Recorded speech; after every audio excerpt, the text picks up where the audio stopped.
There are few tales in the grim annals of the 41st millennium more tragic than that of Magnus the Red, and none more pivotal than the moment when fate itself hung balanced on the edge of a demon primarch's choice. The great library city of Tisca burned around him, its crystal spires reduced to glowing slag beneath the relentless bombardment of the Space Wolves' fleet.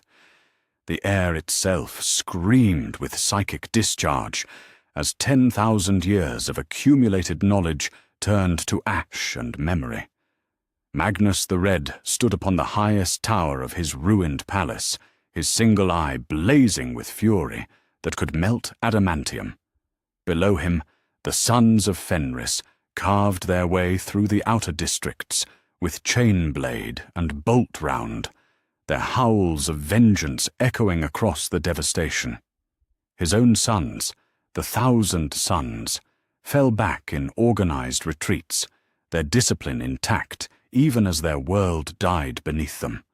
The Crimson King had known this day would come, ever since his astral form had torn through the Emperor's great work, shattering the carefully constructed barriers that protected the Webway project. He had felt the weight of destiny pressing down upon him like a mountain of guilt. His attempt to warn his father of Horus's treachery had instead doomed the Imperium to an eternity of vigilance. The irony was not lost on him. Leman Russ approached through the smoke and flame, his massive form cutting through the debris like a force of nature itself. The Wolf King's armor bore the scars of a dozen battles, and his eyes held no mercy for the sorcerer he had come to bring to heel. Behind him marched the implacable warriors of the 6th Legion, their frost-blue armor gleaming with reflected firelight. "Magnus!" Russ's voice thundered across the killing ground. "Come down and face the Emperor's justice. Your world burns for your treachery." The red sorcerer descended from his tower, not in fear, but with the measured pace of one who walked toward his fate with eyes wide open. His crimson armor blazed with eldritch power, and reality itself seemed to bend around him as he moved. Yet there was something different in his bearing, something that gave even the Wolf King pause. "Justice, brother?" Magnus spoke, his voice carrying across the battlefield with supernatural clarity. "Or vengeance dressed in duty's guise?" The two Primarchs faced each other across a plaza that had once housed the greatest collection of human knowledge in the galaxy. Now it was a crater filled with molten crystal and the bodies of the fallen. Around them, the battle raged, but somehow the space between the two brothers seemed isolated from the chaos, as if the universe itself held its breath. Russ raised Mjolnir, his legendary frost blade crackling with energy. "The All-Father's will is clear. You have dabbled in forbidden arts once too often. Your punishment was decreed before I ever set foot on this accursed world." Magnus felt the familiar whisper of the Changer of Ways at the edge of his consciousness, offering escape, offering power, offering everything he had ever desired in exchange for his eternal service. The path lay open before him. Flee into the Eye of Terror, gather the scattered remnants of his legion, and wage war against the Imperium that had spurned him. Yet in that moment, as death and damnation beckoned, something shifted in the depths of Magnus's psyche. A vision, clear and terrible, exploded across his consciousness with the force of a supernova. He saw Terra, the throne world of humanity, and upon the golden throne sat a figure of impossible majesty and infinite sorrow. The Emperor of mankind sat hunched forward, his perfect features drawn tight with concentration and pain. Psychic energy writhed around him like living lightning, holding back the tide of chaos that pressed against the barriers of reality. Every moment was agony, every second a battle against forces that would unmake existence itself. And all of it, all of this eternal torment, was the consequence of Magnus's well-intentioned catastrophe. The webway breach that Magnus had torn in his desperation to warn his father had never truly healed. It required constant vigilance to prevent the raw stuff of the warp from pouring into the material realm. The Emperor, who had once walked among his sons as a general and father, was now chained to his throne by duty and necessity. The Great Crusade was over, not in triumph, but in the eternal vigilance required to prevent humanity's extinction. "Father," Magnus whispered, the word torn from his lips like a prayer. In his vision, he saw Malcador the Sigillite standing beside the throne, his ancient features creased with worry. He watched as the Emperor's body began to fail, as even his godlike constitution struggled against the endless psychic strain. He saw the choice that lay before them: find a replacement capable of bearing the burden, or watch as humanity's guardian finally succumbed to exhaustion, and the galaxy burned. The vision shifted, and Magnus saw himself as he was meant to be. Not the broken exile fleeing to chaos, but the loyal son taking his place upon the throne. His psychic might was second only to the Emperor himself, his understanding of the warp unmatched among the Primarchs. He had been designed for this purpose, crafted by the Emperor's own hands to bear burdens that would crush lesser beings. Tzeentch's voice grew urgent in his mind, promising escape from this revelation, offering to shield him from the terrible weight of responsibility.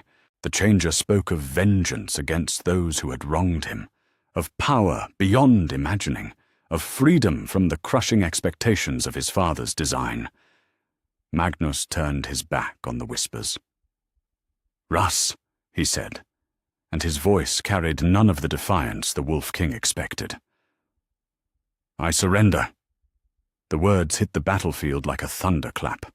Space wolves and Thousand Sons alike froze in their combat, unable to process what they had heard. Leman Russ lowered his blade slightly, his fierce expression clouding with confusion. "What trickery is this, sorcerer?" Magnus spread his arms wide, making no move toward any weapon. Around him, the psychic fires that had protected him from the Space Wolves' assault began to dim. "No trickery, brother. I have seen what my pride has cost, and what duty demands. I will return with you to Terra, to face our father's judgment." The Crimson King's words rang with such sincerity that even the most hardened warriors felt their certainty waver. This was not the defiant sorcerer they had come to punish, but something else entirely.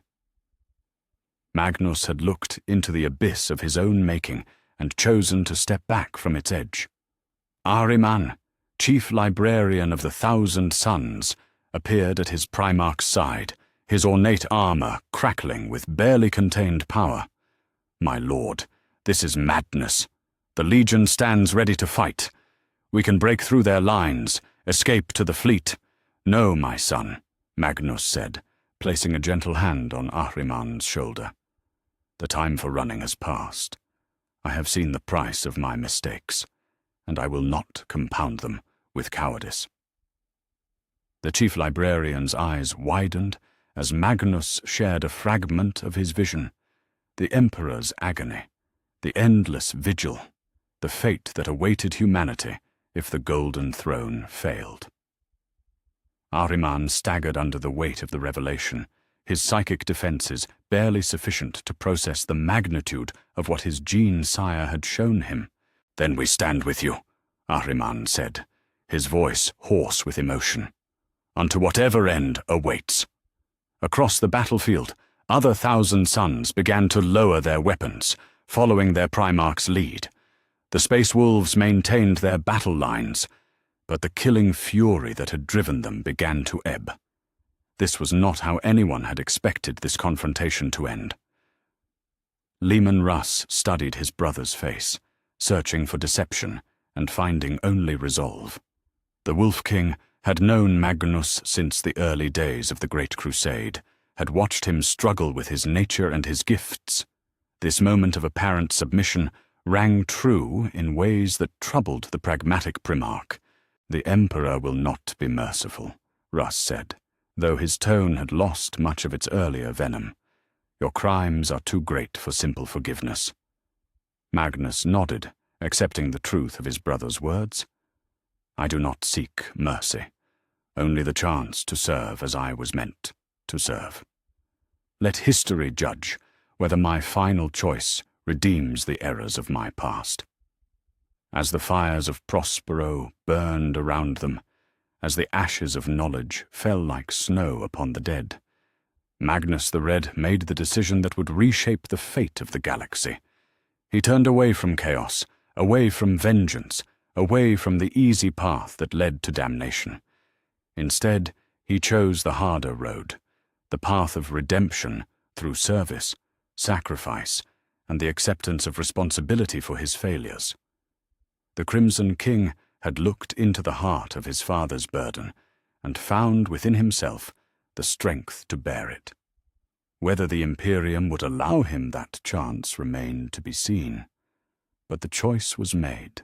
For the first time since his disastrous breach of the webway, Magnus felt something approaching peace. The galaxy held its breath, and fate began to turn upon a new axis. The journey from Prospero to Terra passed in silence, broken only by the hum of ship systems and the weight of unspoken judgment.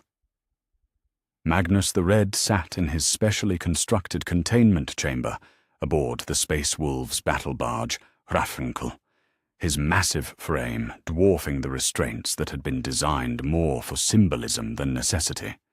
He could have torn free at any moment, could have turned the entire vessel into a tomb of twisted metal and screaming souls, yet he remained still as carved stone. Leman Russ visited him only once during the voyage, his frost-blue eyes studying his captive brother with the intensity of a predator evaluating wounded prey. The Wolf King spoke no words, but Magnus felt the questions radiating from him, like heat from a forge. Why the surrender? Why the sudden change? What game was the sorcerer playing now? Magnus offered no answers, for the truth would sound like madness to ears unprepared for its weight. Instead, he turned his single eye toward the viewing port and watched the stars wheel by, each light a world that might burn if he failed in what he now understood to be his true purpose. Terra grew larger in the viewport with each passing hour, the throne world of humanity wreathed in defensive stations and orbital fortresses. The planet's surface crawled with the lights of hive cities and manufacturing complexes, all bent toward the singular purpose of feeding the war machine that kept the Imperium alive. Yet even from this distance, Magnus could feel something wrong with the world below, a psychic disturbance that made his enhanced senses recoil. The Golden Throne pulsed like an infected wound in the fabric of reality itself. When the Hrafnkel finally docked at the primary orbital platform, Magnus found himself surrounded by an honor guard that was anything but honorable. Custodians in their gleaming auramite armor flanked him on every side, their guardian spears crackling with lethal energy. Behind them marched a full company of imperial fists, their yellow plate bearing the scars of countless battles and their discipline absolute. The procession descended through the orbital elevator in complete silence, the only sound the mechanical whir of ancient machinery and the soft footfalls of the Emperor's finest warriors. Magnus felt their hatred washing over him in waves, not the hot fury of the space wolves, but the cold, calculating contempt of those who had witnessed the consequences of his actions firsthand. The imperial palace sprawled before them like a mountain range wrought in marble and adamantium, its spires reaching toward the polluted sky of Terra. Even in his darkest imaginings, Magnus had not fully grasped the scale of his father's seat of power. Entire armies could march through corridors wide enough to accommodate titans, and the defensive walls rose higher than the tallest spires of Prospero had once reached. Yet for all its grandeur, the palace felt hollow, as if some essential spirit had been drained from its golden halls. The Emperor's presence, once a blazing beacon that could be felt across the galaxy, had dimmed to a flicker barely detectable even to Magnus's enhanced psychic senses. Rogel Dawn waited in the anteroom that led to the throne chamber itself, his scarred features set in an expression of granite disapproval. The Praetorian of Terror bore fresh wounds from the endless sieges that had become his daily burden, and his yellow armor showed the wear of a commander who led from the front lines. "So the prodigal son returns," Dawn said, his voice carrying the weight of judgment already past. "Tell me, Magnus, what words will you speak to justify the ruin you have wrought?" Magnus met his brother's gaze without flinching, though the accusation cut deeper than any blade. "I come not to justify, but to atone. I have seen the price of my failures, Rogel, and I offer myself as payment." "Atonement." Dawn spoke the word like a curse. "Do you think the dead of Prospero care for your sudden change of heart? Do you believe the demon hordes pressing against our reality will be turned back by your regret?" Before Magnus could respond, another figure entered the chamber, and the very air seemed to grow heavy with age and wisdom. Malcador the Sigillite moved with the careful steps of one who bore burdens that would crush lesser beings, his ancient features etched with lines of care and sorrow. The regent's psychic presence was a pale echo of the Emperor's, yet it carried depths of experience that made even Magnus pause in recognition of a superior intellect. "Peace, Rogel," Malcador said, his voice soft yet carrying absolute authority. "The Crimson King has come far to stand before us. Let us hear what words he brings before we render our judgment." Dawn stepped aside with obvious reluctance, his hand never straying far from the hilt of his blade. The Sigillite approached Magnus with the measured pace of a scholar examining a particularly dangerous manuscript, his ancient eyes searching the Primarch's face for deception. "You surrender yourself to imperial justice," Malcador observed. "Yet I sense no defeat in you, only resolution. Tell me, son of the Emperor, what revelation has brought you to this place?" Magnus felt the weight of the moment settling around him like a shroud. These men had every reason to condemn him, every justification for seeing his offer as another manipulation by the powers of chaos. Yet they were also the last, best hope for the species he had inadvertently doomed. "I have seen our father's burden," Magnus said, his words carrying the psychic resonance of absolute truth.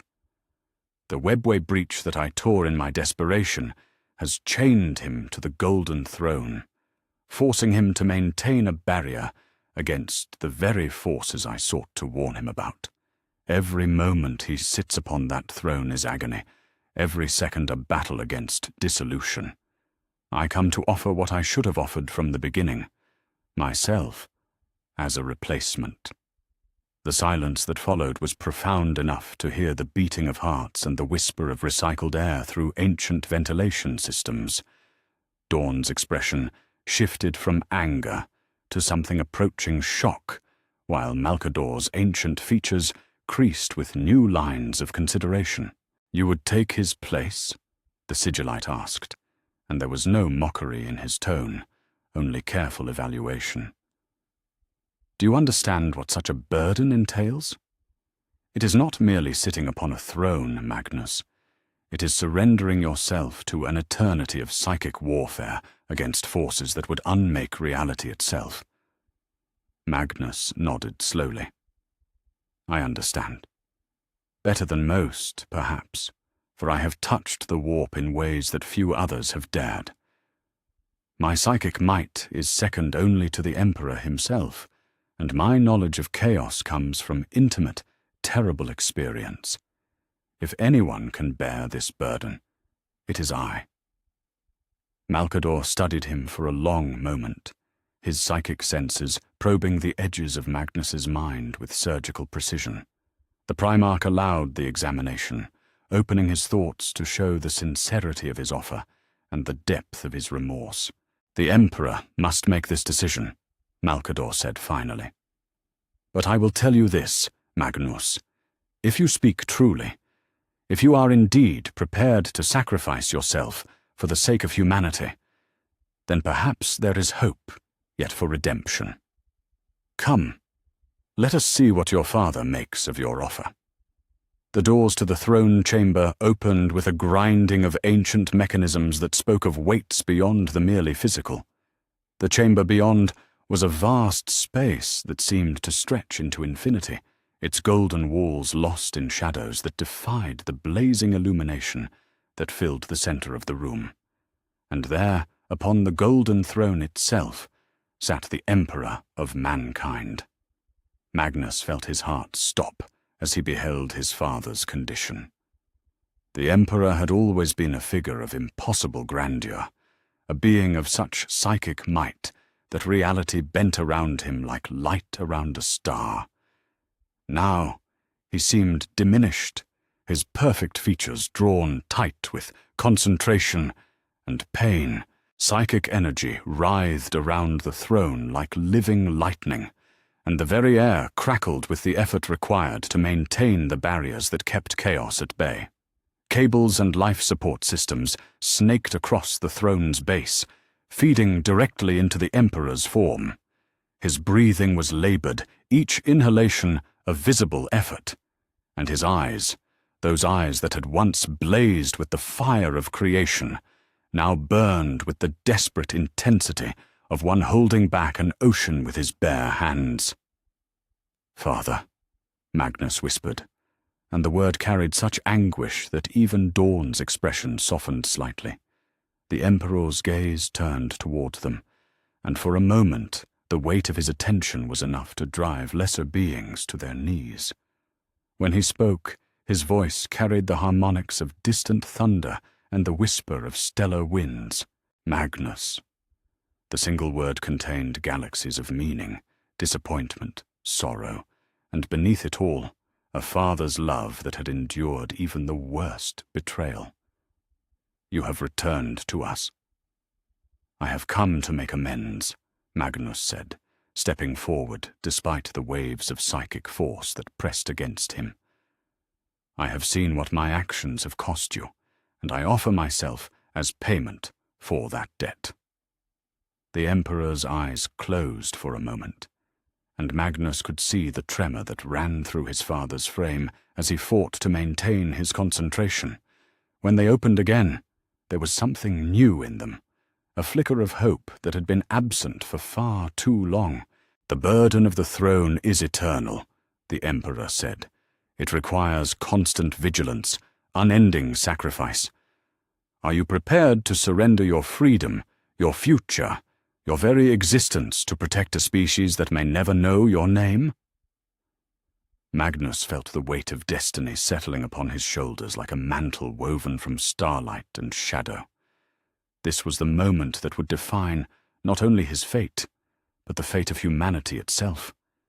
He thought of Prospero burning, of the knowledge lost, of the sons who had died because of his pride.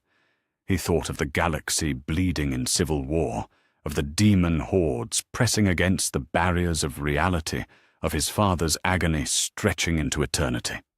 "I am," he said, and the words carried the finality of an oath sworn before the gods themselves. The Emperor studied his son for what felt like an eternity, his psychic senses probing the depths of Magnus's resolve. Finally, slowly, he nodded. "Then let us speak of what such a sacrifice would require." In that moment, as father and son faced each other across the space that separated redemption from damnation, the future of the galaxy hung in the balance. The choice had been made, but its implementation would require a delicacy that could not afford even the smallest error. The Crimson King had come home at last, not as a conqueror or a prodigal son, but as a willing sacrifice upon the altar of humanity's survival. The council chamber beneath the imperial palace had witnessed the deliberation of countless campaigns, the planning of conquests that spanned star systems, and the coordination of humanity's greatest triumphs. Never before had it hosted a debate over the fate of the Emperor himself. The vaulted ceiling, carved from a single piece of Terran granite and inlaid with precious metals, seemed to press down upon those gathered with the weight of 10,000 years of history. The Emperor sat at the head of the ancient table, though his presence was projected rather than physical. His true form remained chained to the golden throne, maintaining the psychic barriers that kept humanity's enemies at bay. Even this astral projection required tremendous effort, evidenced by the flickers of strain that occasionally crossed his perfect features.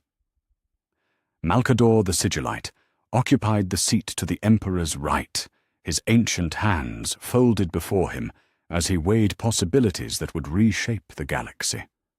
Rogel Dawn sat across from him, the Praetorian's scarred features set in lines of deep concentration. Around the table, select members of the Custodian Guard stood in silent vigilance, their presence a reminder that even in this most secure of chambers, threats could manifest without warning. "The proposition is unprecedented," Dawn said, his voice carrying the careful precision of one who built fortifications meant to endure millennia. "To place a fallen Primarch upon the Golden Throne defies every protocol, every safeguard we have established." The Emperor's projection nodded slowly, acknowledging the validity of his son's concerns. "Yet our current situation is equally unprecedented. The throne requires constant attention, and my continued occupation of it prevents me from addressing the greater threats that tear the Imperium apart. Magnus offers a solution, but only if we can be certain of his loyalty." Valdor, Captain General of the Custodian Guard, stepped forward from his position along the chamber wall. His golden armor caught the light from the chamber's luminators, and his dark eyes held the weight of absolute duty.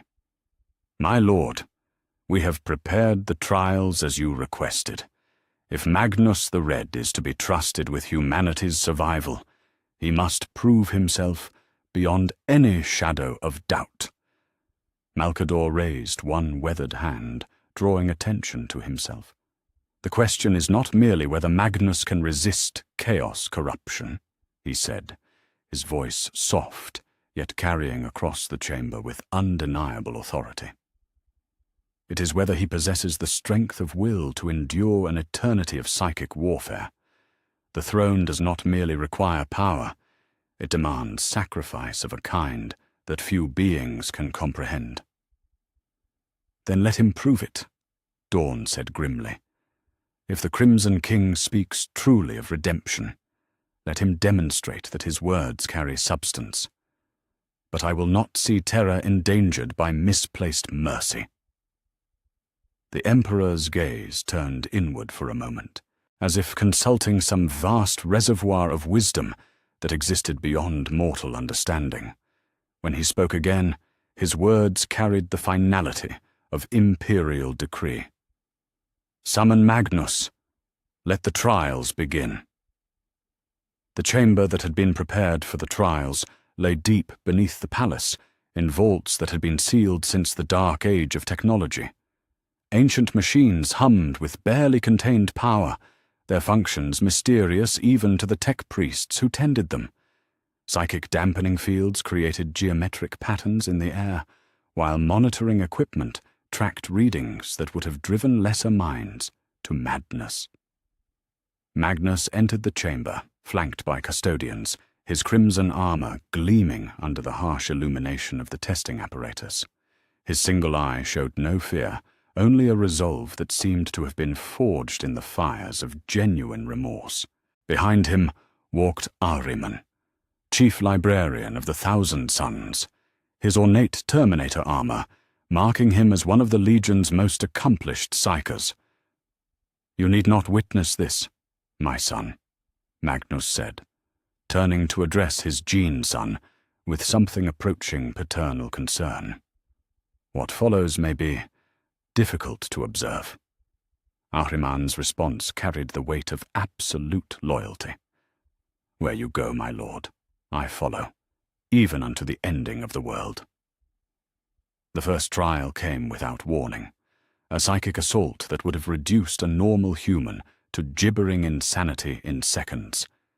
Entities from the deepest reaches of the warp pressed against Magnus's mental defenses, offering power, promising revenge against those who had wronged him, whispering seductive lies about the glories that awaited him if he would only embrace his true nature. Magnus stood unmoved at the center of the maelstrom, his psychic barriers holding firm against temptations that had toppled entire worlds. Where once he might have been curious about the knowledge the demons offered, now he felt only disgust at their honeyed words. The corruption that had once seemed like enlightenment now revealed itself for what it truly was, a poison that destroyed everything it touched.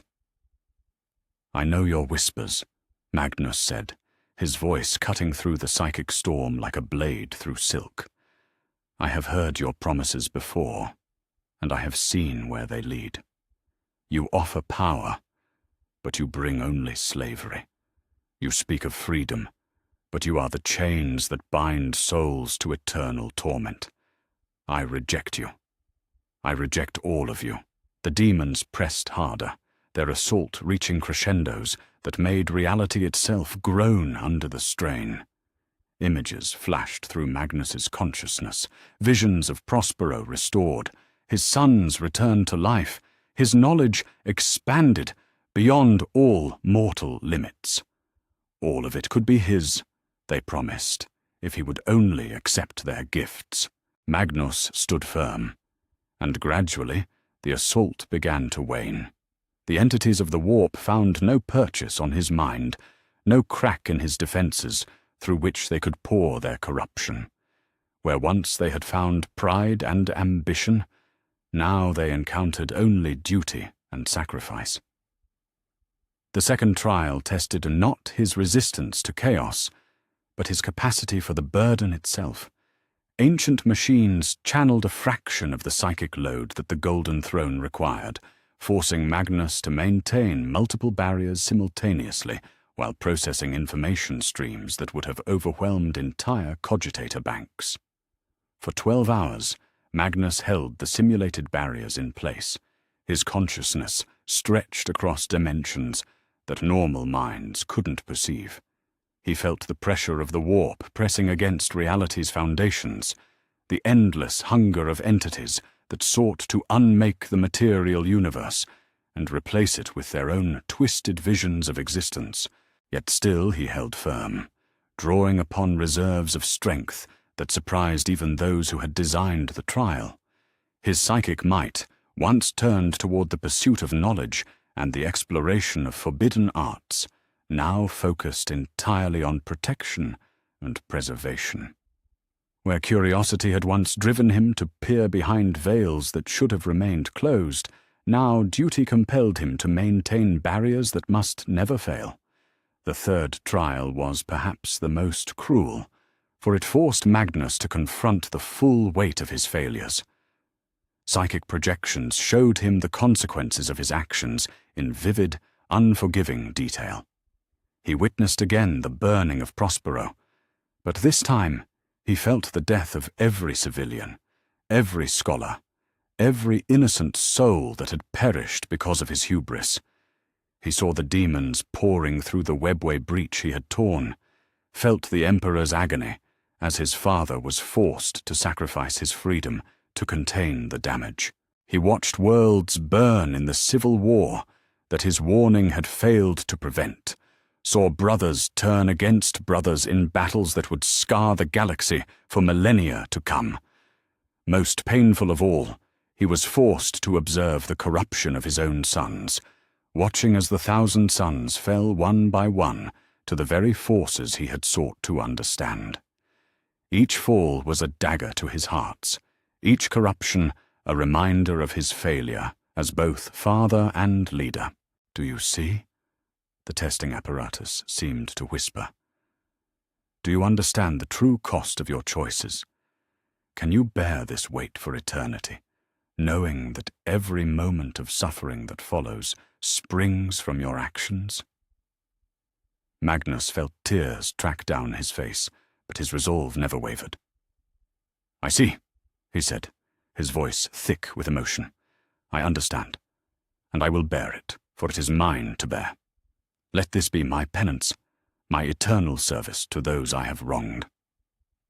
When the trials finally ended, Magnus stood alone in the center of the chamber, surrounded by machines that registered readings their operators had never seen before. His psychic signature had changed, refined by the crucible of testing into something purer, more focused. The wild power that had once defined him had been tempered into an instrument of protection rather than exploration. Malcador entered the chamber as the last of the monitoring equipment powered down, his ancient eyes taking in the readings with the practiced gaze of one who had overseen such trials for millennia. The results are unprecedented, he said, though there was no surprise in his voice. Your psychic barriers remain intact, your resistance to corruption absolute. But more than that, you have demonstrated a capacity for sacrifice that few beings possess. Magnus nodded, though the effort of the trials had clearly taken its toll. The Emperor's burden is vast, but I believe I can bear it. The question that remains is whether you trust me to try. Trust is earned through deeds, not words, came Dawn's voice as the Praetorian entered the chamber. But your deeds here speak louder than any oath you might swear. If you are truly committed to this path, then we must begin preparations for the transition ritual. The days that followed passed in a blur of activity, as the most skilled tech priests in the Imperium worked to prepare the mechanisms that would allow the transfer of power. Ancient texts were consulted, forbidden technologies were brought out of sealed vaults, and prayers were offered to the Omnissiah for guidance in matters that transcended normal understanding. Yet for all the frantic preparation, Magnus found time for quieter moments with the remnants of his legion. The surviving 1,000 sons had been brought to Terra under heavy guard, their loyalty questioned but not yet condemned. In the shadow of the imperial palace, he spoke with his gene sons for what might be the last time. Ahriman approached him in the private chamber that had been assigned for their use, his expression troubled by doubts that had clearly been festering since the trials began. "My lord," he said, his voice carrying the weight of desperate concern, "surely there must be another way. To sacrifice yourself to the throne is to abandon everything we have worked for, everything we have believed in." Magnus turned from the window, through which he had been watching the setting sun paint the palace walls in shades of gold and crimson, his single eye fixed upon his most trusted son with something approaching tenderness. "What have we worked for, Ahriman?" he asked gently. "Knowledge? Understanding? The advancement of human potential through mastery of the psychic arts?" He shook his head slowly. "All of those things are meaningless if humanity itself is destroyed. Our pursuit of knowledge led us into error. Our quest for understanding opened doors that should have remained sealed. Perhaps it is time to turn our gifts toward preservation rather than exploration. But to spend eternity upon the throne, isolated from all learning, from all growth, surely this is not what you were meant for." Magnus placed a hand upon Ahriman's shoulder, feeling the tension in his son's frame. "What I was meant for, and what I choose to do, are not the same thing. I was designed to be the Emperor's psychic bulwark, his defender against the threats that normal minds cannot comprehend. For too long, I pursued my own desires rather than fulfilling that purpose. Now I have the chance to serve as I was always intended to serve. Ahriman's eyes glistened with unshed tears, a display of emotion that would have shocked those who knew him only as the cold, calculating chief librarian. Then what becomes of us? What becomes of the Legion? You become what you were always meant to be, Magnus replied. Not my sons seeking forbidden knowledge, but guardians of the human psyche. Teach others to resist the whispers that once tempted us. Help them understand that power without wisdom is destruction, that curiosity without restraint is damnation. Serve the Imperium not as sorcerers, but as protectors. The conversation continued deep into the night, but when dawn broke over Terra's polluted sky, Ahriman had found his peace with his Primarch's decision. The other surviving 1,000 sons followed his lead, accepting their new role with the discipline that had always defined their legion. As the final preparations neared completion, Magnus stood once more before the Golden Throne, gazing upon the mechanism that would become his eternal prison. Yet he felt no fear, no regret for the choice he had made. The path he had chosen was difficult beyond measure. But it was the right path. The Crimson King had found his redemption at last, and soon he would take his place as humanity's eternal guardian. The ritual chamber had been prepared with the care reserved for ceremonies that would echo across eternity itself. Ancient archaeotech hummed with power that predated the Imperium, their machine spirits awakened from slumber that had lasted since the dark age of technology. Psychic wards carved from crystallized time itself formed geometric patterns in the air, each symbol a bulwark against the forces that would seek to interfere with the transfer of power. The Golden Throne sat at the center of the chamber, like a mountain wrought from hope and desperation, its baroque mechanisms gleaming with inner light that seemed to pulse in rhythm with the heartbeat of reality itself. Cables and conduits snaked across the floor in patterns that hurt the mind to contemplate, each one carrying currents of energy that could power entire star systems.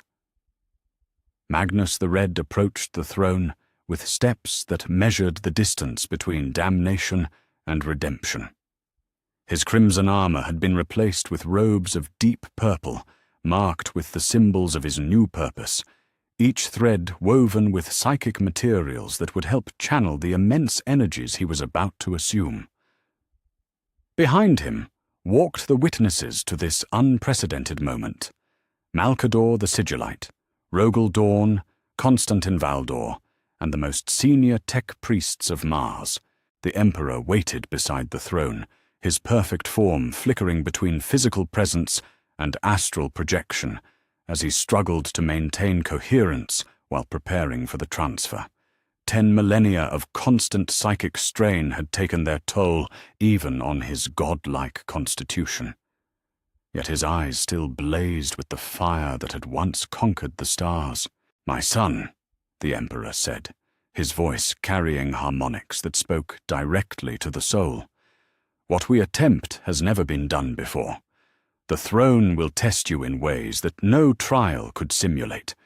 You will feel the weight of humanity's survival pressing down upon your consciousness every moment of every day. Are you certain you are prepared for this burden?" Magnus met his father's gaze without flinching, though he could feel the gravitational pull of destiny drawing him toward the throne. "I am prepared, Father. I have seen what my failures cost you, cost all of humanity. Let this be my atonement." Malkador stepped forward, his ancient hands carrying a circlet wrought from materials that existed only in the space between dimensions. "This crown was forged in the earliest days of the throne's construction," he said, his voice heavy with the weight of ages. "It will help focus your psychic might and protect your mind from the worst of what you will encounter. But remember, Magnus, The throne does not merely require your power. It requires your very essence, your willingness to sacrifice everything you are for the preservation of what must be." The Crimson King accepted the crown, feeling its weight settle upon his brow like the touch of eternity itself. Immediately, his psychic senses expanded, allowing him to perceive the vast web of forces that the throne controlled. He could feel the webway breach straining against the barriers that held it closed, sense the demon hordes pressing against reality's foundations, taste the bitter tang of chaos corruption that sought every weakness in humanity's defenses. Tech Priest Dominus Zeth raised her mechanical appendages toward the chamber's vaulted ceiling, her voice carrying the binary cant that would initiate the transition protocols. The Omnissiah's blessing upon this sacred undertaking. Let the machine spirits guide us in this moment of unprecedented transformation. The first stage of the ritual began with a harmonic resonance that seemed to emerge from the throne itself. Ancient mechanisms that had slumbered for centuries awakened with grinding protests that spoke of wear and age beyond measure. The chamber filled with energy discharges that painted the air in colors that had no names, while reality itself seemed to hold its breath. Magnus placed his hands upon the throne's armrests, feeling the immediate connection to the vast network of psychic conduits that stretched across the galaxy. The sensation was overwhelming, like trying to drink from an ocean while standing in a hurricane. Information flooded his consciousness. Reports from astropaths across 1,000,000 worlds, distress calls from ships lost in warp storms, the desperate prayers of humanity crying out for salvation from forces beyond their understanding. "Focus, my son," the Emperor said, his voice cutting through the psychic maelstrom. "Do not try to process everything at once. The throne will teach you to filter what matters from what merely exists. Feel for the great patterns, the flows of energy that keep our species alive." Magnus followed his father's guidance, allowing his consciousness to expand in controlled stages. He felt the Astronomicon first, that great beacon that guided humanity's ships through the treacherous currents of the warp. Its light blazed like a star in his mind, and he marveled at the precision required to maintain its focus across such vast distances. Next came the webway barriers, and here Magnus felt the true weight of what his father had been enduring. The breach he had torn in his desperation to warn of Horus's treachery gaped like a wound in reality itself, held closed only by constant psychic pressure that would have reduced lesser beings to ash in moments. Demon entities pressed against the barriers like a tide of living malevolence, seeking any weakness that would allow them to pour into the material realm. "I can feel them," Magnus said, his voice tight with concentration as he began to assume the burden. "So many of them, pressing against the boundaries. How have you held them back for so long?" "By never allowing myself a moment's rest," the Emperor replied, and for the first time in centuries, exhaustion was evident in his voice. Every second of inattention could spell doom for billions. "But you are stronger than I was at your age, my son. You understand the warp in ways that I learned only through bitter experience. You can do this." The transition accelerated, and Magnus felt the full weight of the throne's responsibilities settling upon his consciousness. The psychic load was immense, like trying to hold up the sky with his bare hands, while simultaneously conducting a symphony composed of stellar winds and gravitational forces. Yet he did not falter, drawing upon reserves of strength that had been refined by genuine remorse and absolute purpose. The Emperor began to rise from the throne, his movements careful and deliberate as he transferred each strand of psychic control to his son. Decades of constant vigilance had left their mark upon his perfect form, and Magnus could see the toll that the burden had taken. Yet there was also relief in his father's eyes, the first peace he had known since the moment Magnus had shattered the Webway project. "Remember," the Emperor said as the final connections transferred, "you are not merely holding back chaos. You are maintaining the infrastructure that allows humanity to survive among the stars. The Astronomicon, the psychic networks, the barriers that keep our reality stable, all of it rests upon your shoulders now." Magnus nodded, his consciousness now fully integrated with the throne's systems. He could feel every psyker in the Imperium, sense every ship navigating by the Astronomicon's light, monitor every psychic disturbance that might herald a demon incursion. The responsibility was vast beyond measure, yet he embraced it willingly. The moment of full transition arrived with a flash of light that illuminated the chamber brighter than a dozen suns.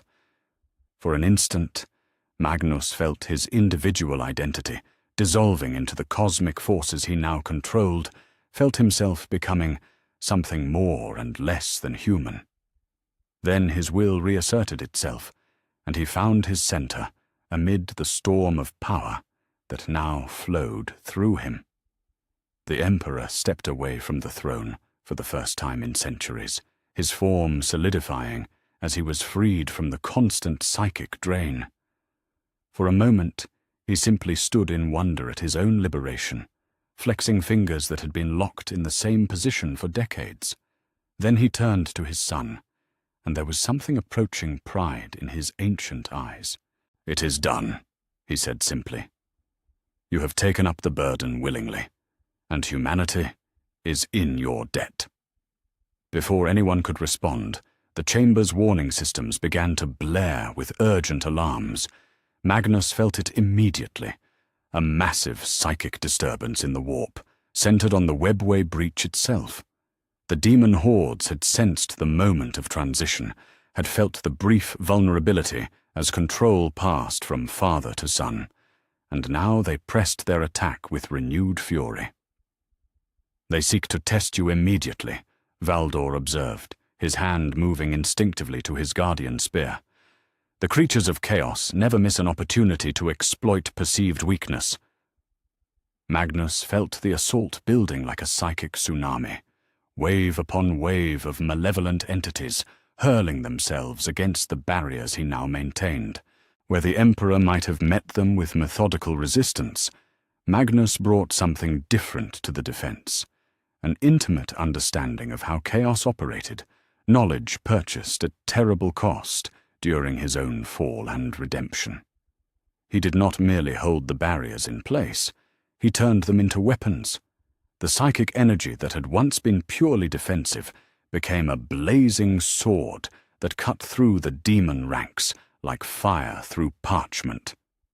Where the entities expected to find weakness in the transition, they instead encountered a defender who understood their nature better than they understood themselves. The assault broke against Magnus's defenses like waves against an adamantium cliff, the demon hordes reeling back in confusion and pain. In the space of minutes, what should have been humanity's most vulnerable moment became instead a demonstration of strength that sent ripples of fear through the warp itself. "Impressive," Dawn said, his usual stoicism cracking slightly to reveal genuine admiration. "You do not merely hold them back, you actively repel them." Magnus smiled, though the expression was strained by the effort of maintaining such devastating psychic output. "I have learned much about our enemies, brother. Knowledge that was paid for in blood and sorrow, but knowledge nonetheless. Let them come. They will find the Crimson King a very different guardian than they expected." The Emperor watched his son's defense with something approaching awe. In taking up the throne, Magnus had not merely replaced him, he had transformed the very nature of humanity's psychic defenses. Where the Emperor had endured, Magnus actively fought. Where the Emperor had held the line, Magnus pushed it forward. "The galaxy has gained a protector, unlike any it has known," the Emperor said, his voice carrying across the chamber, despite the psychic storm raging around the throne. "Rise, my loyal sons. We have work to do." For the first time in centuries, the Emperor of mankind was free to wage war as he had been meant to wage it, not as a prisoner chained to a throne, but as a general leading his armies to victory. Behind him, Magnus the Red settled into his new role with grim satisfaction, his consciousness expanding to encompass the defense of humanity itself. The Crimson King had found his throne at last, and from it he would guard the species he had once endangered. The burden was vast, the responsibility eternal, but Magnus carried it willingly. He had been redeemed not through forgiveness, but through service, and he would serve until the last star burned cold in the void. The transition was complete. The real war was just beginning. For the first time in centuries, the Emperor of mankind stood free in his own war room, unshackled from the Golden Throne's eternal demands. His perfect form bore the subtle marks of his long imprisonment, a slight stiffness in his movements, a careful deliberation in each gesture, as if he still expected the psychic chains that had bound him for so long. Yet his eyes blazed with renewed purpose, and the air around him crackled with barely contained power. The strategic displays that surrounded the chamber painted a grim picture of the galaxy's current state. Red markers indicated worlds in rebellion, their populations turned against the Imperium by the honeyed lies of chaos. Orange symbols marked battlefields where loyalist and traitor forces clashed in brutal stalemates that consumed entire systems.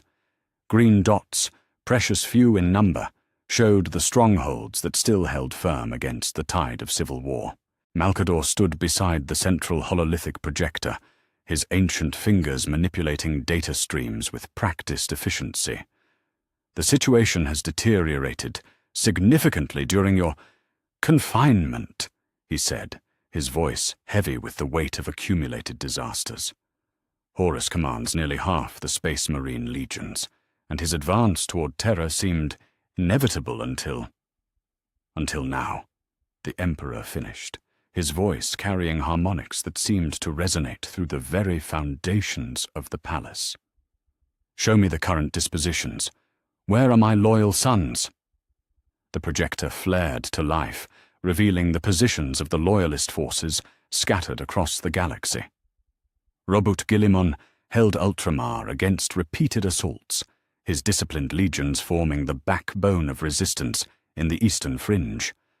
The Lion fought a shadow war in the galactic north, his dark angels striking at traitor supply lines with methodical precision.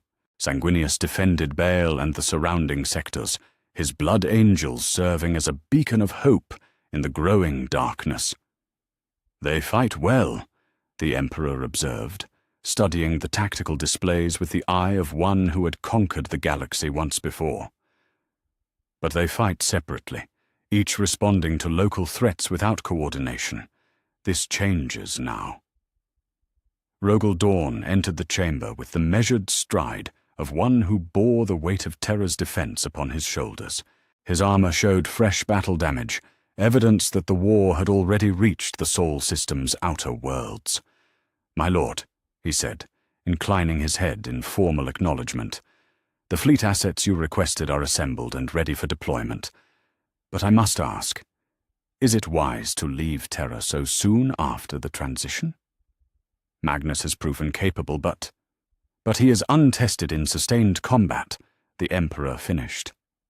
"Your concern is noted, Rogel, but necessary.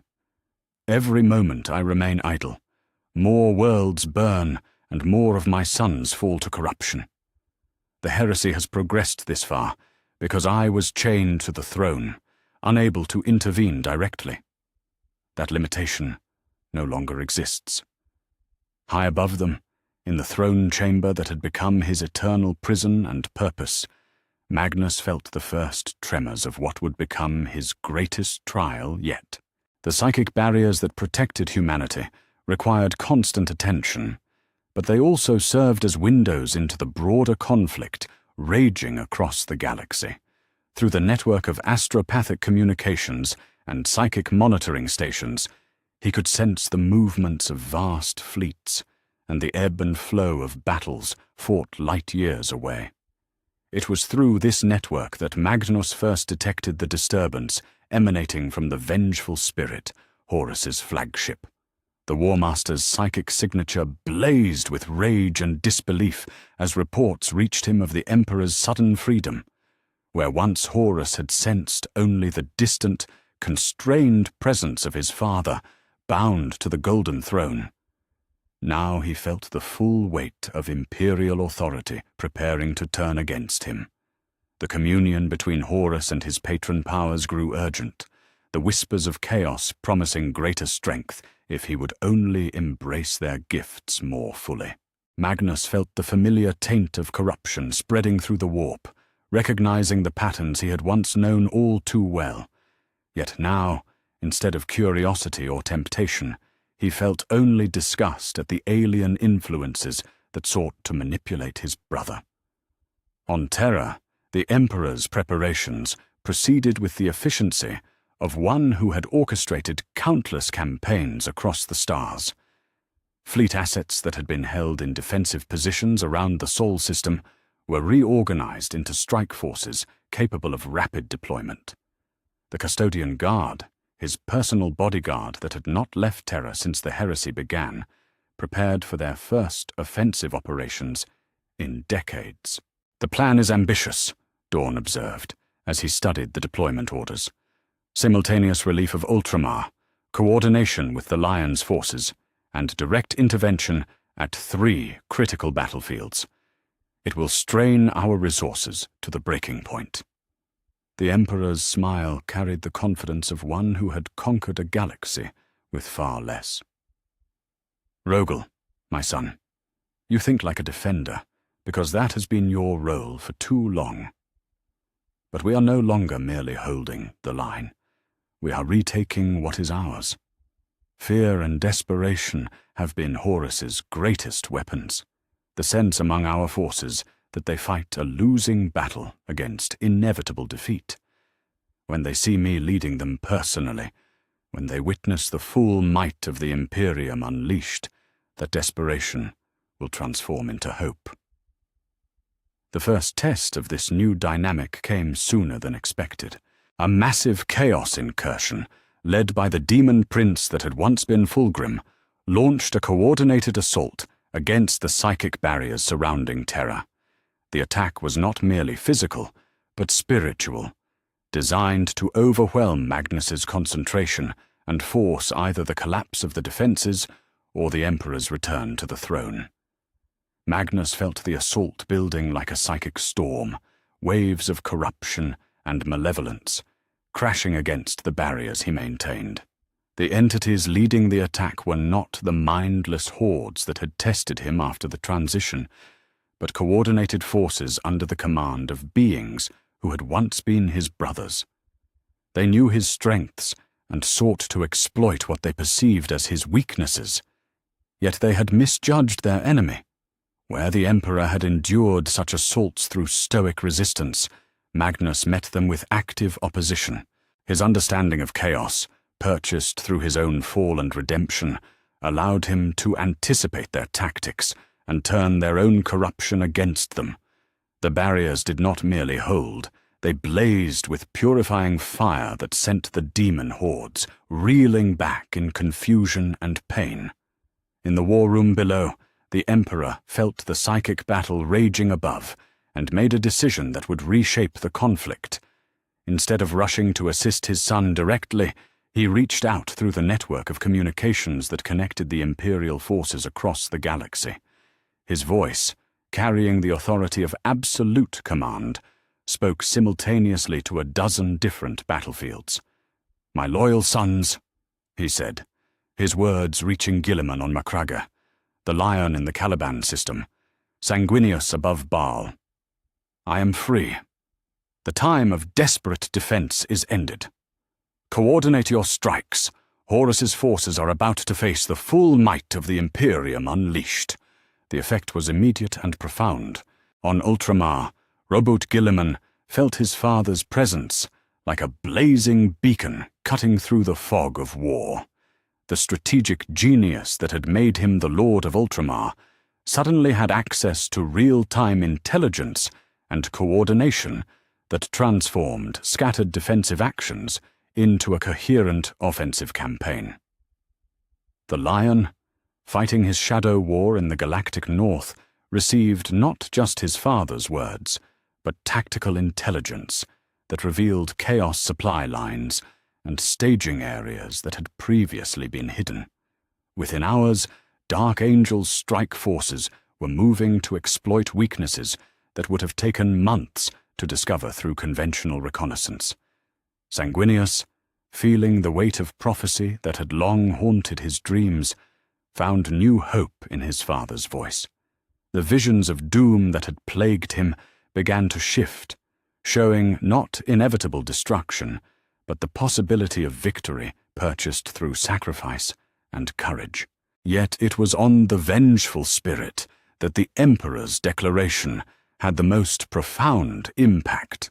Horus felt his father's presence like a knife to the heart, the certainty that had driven his rebellion suddenly shaken by the reality of facing the Emperor unbound. The War Master's council erupted into chaos as his followers realized that their carefully planned assault on Terra would now face opposition they had never anticipated. "How?" Fulgrim demanded, his serpentine form coiled around the tactical displays in the flagship's war room. The throne was supposed to chain him forever. Our assault on the barriers should have forced him to remain bound or watch humanity burn. Horus studied the reports with the eye of one who had learned strategy at his father's side, recognizing patterns that spoke of a fundamental shift in the balance of power. "Magnus," he said finally, his voice heavy with the weight of recognition. "Somehow, the Crimson King has taken the Emperor's place upon the throne." The silence that followed was profound, as the implications of this development crashed over the traitor forces like a tide of revelation. Their entire strategy had been predicated on the Emperor's immobilization, their advances timed to exploit his inability to coordinate a cohesive response. Now suddenly they faced not a desperate defensive action, but a coordinated imperial offensive led by the master of warfare himself. Back on Terra, Magnus felt the full weight of his new responsibility settling upon him like a mantle woven from duty and sacrifice. The psychic assault against the barriers had been repelled, but he could sense greater challenges building in the warp. The forces of chaos would not accept this setback passively. They would marshal their strength for assaults that would test him to his very limits. Yet he was not alone in this burden. Through the psychic network that connected him to the throne's systems, he felt his father's presence like a constant reassurance. The Emperor's freedom had not severed the bond between them. If anything, it had strengthened it, creating a symbiotic relationship where Magnus held the barriers while his father wielded the sword. "The balance has shifted," Magnus spoke aloud to the empty throne chamber, his voice carrying across the psychic networks to reach his father's consciousness. "They will come at us with everything they have now." The Emperor's response came not in words, but in a pulse of approval and shared determination that flowed through their connection. Father and son, divided once by pride and misunderstanding, now stood united in purpose. The real war was just beginning, but for the first time since the heresy had started, victory seemed not just possible but inevitable. In his command center, the Emperor turned to his gathered commanders with an expression of grim satisfaction. "Prepare the fleets," he commanded. "We are no longer playing defense. It is time to remind the galaxy why the Imperium conquered the stars." The Age of the Emperor. Unbound had begun, and with it, The traitor's certainty of victory began to crumble like sand before an inexorable tide. Magnus held the barriers, the Emperor wielded the sword, and together they would reclaim what had been lost to the darkness. The astropathic message reached Macragge during the darkest hour before dawn, when the fortress world's defenders were tallying the losses from another brutal assault by Word-Bearer's forces. Robuta Guilliman stood upon the battlements of his fortress monastery, his noble features etched with the weariness of one who had fought 100 battles without respite, when the communication reached him through channels secured by the highest levels of psychic encryption. For long moments, the Lord of Ultramar simply stared at the message, his analytical mind struggling to process information that defied every strategic assumption he had built his defense upon. Magnus the Red, the fallen sorcerer king whose breach of the webway had chained their father to the golden throne, had somehow redeemed himself through the ultimate sacrifice. The Emperor walked free for the first time in centuries, unbound and ready to wage war, as he had been meant to wage it. "My lord?"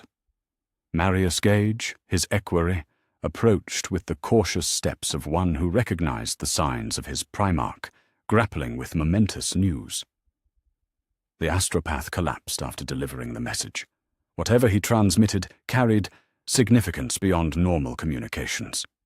Guilliman turned the data slate over in his hands, studying the authentication codes that proved the message's authenticity beyond any doubt. "Gather the command staff," he said finally. "Everything changes now." Light years away, in the shadow of the fortress world of Caliban, Lion L. Johnson received the same message while coordinating a strike against a Chaos supply convoy. The Dark Angel's Primarch had always been a creature of secrets and hidden knowledge, yet this revelation caught him utterly unprepared. His pale eyes, normally cold as winter frost, showed the first flicker of something approaching hope that his warriors had seen in months. "So the Crimson King finds his honor at last," the lion murmured, though his tone carried more calculation than emotion. "And our father is freed to act." He turned to his assembled captains, his mind already working through the implications of this development. "Signal Fleet Command. Coordinate with Terra for synchronized strikes. The time for shadow warfare has passed. We join the general offensive." Yet it was Sanguinius who felt the change most profoundly, for the angel's gift of foresight had shown him glimpses of this possibility in dreams that had haunted him for decades. Upon the blood-red sands of Baal, he stood before the sarcophagus of his gene father Azkaelon, his perfect features reflecting an inner peace that had been absent since the heresy began. The visions came to him now, not as fragments of nightmare, but as coherent prophecy. He saw Magnus wreathed in psychic fire, holding back tides of demons with will alone. He saw the Emperor walking among his armies once more, his presence inspiring courage in warriors who had known only desperation. Most clearly of all, he saw the moment when the tide of war would finally turn, purchased not through mere victory, but through sacrifice willingly given. "The future reshapes itself around acts of true redemption," Sanguinius spoke to the wind, his voice carrying across the monastery courtyards where his sons prepared for their own battles. "Magnus has shown us that even the fallen can rise again." The news spread through other channels as well, carried by darker means to those who served the ruinous powers. In the depths of the vengeful spirit, Horus felt each transmission like a physical blow, watching as his carefully constructed advantages crumbled beneath the weight of his father's renewed activity. The War Master's council had devolved into barely controlled chaos, with some advocating immediate assault on Terra, while others counseled strategic withdrawal to regroup. Fulgrim's rage was a thing of terrible beauty, his perfect features twisted into an expression of fury that would have driven mortals to madness. The demon Primarch's serpentine form coiled around the hololithic displays, his claws leaving deep gouges in the metal as he contemplated this unexpected reversal. "Centuries of planning," he hissed, his voice carrying harmonics that made reality itself seem to recoil. Centuries of careful positioning, of turning brother against brother, of weakening the Emperor's defenses. And now the red sorcerer undoes it all with a single gesture of supposed nobility. Angron's response was more direct, the demon Primarch of the World Eaters unleashing his fury upon the unfortunate warship that carried him. The Red Angel's rage was a psychic storm that killed hundreds of his own followers, their skulls bursting under the pressure of uncontrolled wrath. When the Berserker's fury finally spent itself, he stood amid the carnage with blood streaming from his eyes. "Let them have their moment of hope," Angron snarled. "I will tear the Crimson King from his throne and feed his soul to the blood god myself." Yet it was among the Thousand Sons themselves that the news of Magnus's sacrifice created the most profound schism. Scattered across the galaxy in war bands and covens, the sons of Prospero found themselves facing a choice that would define their eternal fate. Their Gene Father had turned from the path of chaos and offered himself in service to the Imperium he had once betrayed. Would they follow his example, or would they embrace the corruption that had already claimed so many of their number? Ahriman stood at the center of this brewing storm, his ornate Terminator armor gleaming under the harsh lights of the strike cruiser Photep as he addressed the assembled captains of his expeditionary force. Around the chamber, battle brothers who had once fought side by side now eyed each other with suspicion and barely contained hostility. "Our Primarch has chosen his path," Ahriman said, his voice cutting through the tension like a blade through silk. "He has rejected the false promises of chaos and embraced duty over desire, service over power. The question before us is simple. Do we honor that choice, or do we follow the whispers that led us into damnation?" Captain Sobek, his psychic hood crackling with barely contained warp energy, stepped forward with his hand resting on his force sword. "The Crimson King was weak," he said, his voice distorted by the mutations that marked his fall to chaos. "He traded infinite knowledge for the slavery of the throne. I will not follow such a fool into pointless martyrdom." The battle that followed split the strike cruiser down the middle, brother fighting brother in corridors that had once echoed with scholarly debate. Ahriman led those who remained loyal to Magnus's memory, their psychic powers focused not on domination, but on purification. Against them stood those who had embraced Tzeentch's gifts, their minds already twisted by corruption beyond redemption. The fighting was vicious and personal, each combatant knowing their opponents as intimately as their own thoughts. Where once the Thousand Sons had been united in their pursuit of knowledge, now they were divided by the fundamental question of whether wisdom lay in power or in sacrifice. Ahriman's force sword carved through the chest of a former battle brother, his heart breaking even as his duty compelled him to strike. "This is what our hubris has cost us," he said, his voice heavy with sorrow as he fought his way toward the ship's bridge. "We sought to transcend mortal limitations and instead became slaves to entities that care nothing for our survival. The loyalist Thousand Sons won that particular battle, but Ahriman knew it was merely the first of many such conflicts that would rage across the galaxy. The Legion was breaking apart, its unity shattered by the fundamental choice their Primarch had placed before them. Some would follow Magnus's example and seek redemption through service. Others would sink deeper into corruption, becoming the very monsters they had once sought to study and understand. Far from the battlefields where his sons fought and died, Perturabo received the news with the cold calculation that had always defined him. The Lord of Iron stood in the command center of his flagship, studying tactical displays that showed the sudden shift in Imperial coordination and response times. Where once Loyalist forces had reacted slowly to threats, hampered by poor communication and lack of central authority, now they moved with precision that spoke of unified command. "The chessboard has been overturned," Perturabo observed to his assembled commanders. "Every strategy we have developed, every assumption we have made about Imperial capabilities must now be reconsidered. The Emperor unbound is not the same opponent we have been fighting." His bitter smile held no warmth, only the grim satisfaction of one who recognized the magnitude of the challenge before them. "So be it. Let them have their moment of coordination and hope. I have built fortifications that have withstood the fury of gods. Let us see how well they fare against the master of siege warfare himself." The news rippled outward through astropathic networks and courier ships, reaching every corner of the galaxy where humans still drew breath. On Loyalist worlds, populations fell to their knees in prayer as word spread that the Emperor himself walked free once more. In the depths of hive cities, workers whispered of the Red Angel who had sacrificed himself for humanity's salvation.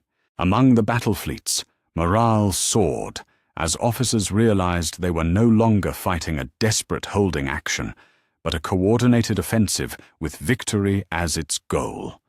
Yet for every world that rejoiced, another descended further into chaos as the forces of corruption sought to capitalize on the confusion and uncertainty. The galaxy balanced on a knife's edge between salvation and damnation, with the outcome dependent upon choices yet to be made and sacrifices yet to be offered. In the throne chamber of the Imperial Palace, Magnus felt each of these distant tremors through the psychic networks that connected him to the broader Imperium. The weight of so many minds pressing against his consciousness was overwhelming, yet he bore it willingly. Each prayer offered in his name, each act of courage inspired by his sacrifice, each moment of hope kindled by his father's freedom, all of it flowed through him and strengthened his resolve. "The galaxy chooses its path," he spoke to the empty chamber, his voice carrying across dimensions to touch the minds of those who served in humanity's name. "Let all who would stand against the darkness know that the Imperium endures and that its guardians will never falter in their duty." The schism was complete. Where once the heresy had been a simple matter of loyalist against traitor, now it had become something more complex and more dangerous. Brothers fought brothers not just over allegiance to emperor or war master, but over fundamental questions of redemption, duty, and the price of power itself. The real war was only beginning, and its outcome would reshape not just the galaxy, but the very nature of what it meant to serve the golden throne of terror. The augurs had screamed themselves hoarse with warnings that arrived too late to matter. Across the Sol system's outer reaches, monitoring stations fell silent one by one as Horus's armada emerged from the warp, like a plague of locusts descending upon fertile fields. The fleet that approached Terra was not merely vast. It was apocalyptic in scope, composed of vessels that had once served the Emperor's great crusade, now turned to darker purposes. From his position upon the Golden Throne, Magnus felt the approaching storm through every psychic sensor in the system. The War Master's fleet blazed with corrupted souls and demon engines, their combined malevolence pressing against the barriers of reality like a tide of living hatred. Yet where such an assault might once have forced the Emperor to focus all his energy on maintaining the psychic defenses, Magnus found himself capable of something unprecedented. The barriers that protected the Sol system had always been reactive, designed to repel incursions and maintain the integrity of the Webway project. Under Magnus's influence, They began to transform into something more aggressive. The psychic fields that surrounded Terra started to extend outward, not merely holding back chaos, but actively pushing against it, creating zones of purified space that burned away corruption like acid through diseased flesh. "The readings are impossible," Tech Adept Coriel reported from her station in the throne chamber's monitoring gallery. "The psychic output has increased by 300%, yet the throne's systems show no signs of strain. If anything, efficiency has improved across all parameters." Magnus smiled grimly, though his attention remained focused on the cosmic chess game being played across light years of space. His understanding of the warp, purchased through his own fall and redemption, allowed him to do more than simply maintain the Emperor's original defenses. He was rewriting them, transforming defensive measures into weapons that could strike at the very heart of chaos itself. In the war room far below, the Emperor coordinated the physical defense of Terra with the same methodical precision that had once conquered a galaxy. Hololithic displays showed the deployment of the Imperial fists along the palace walls, the positioning of orbital defense platforms, and the arrival of relief forces from across the Imperium.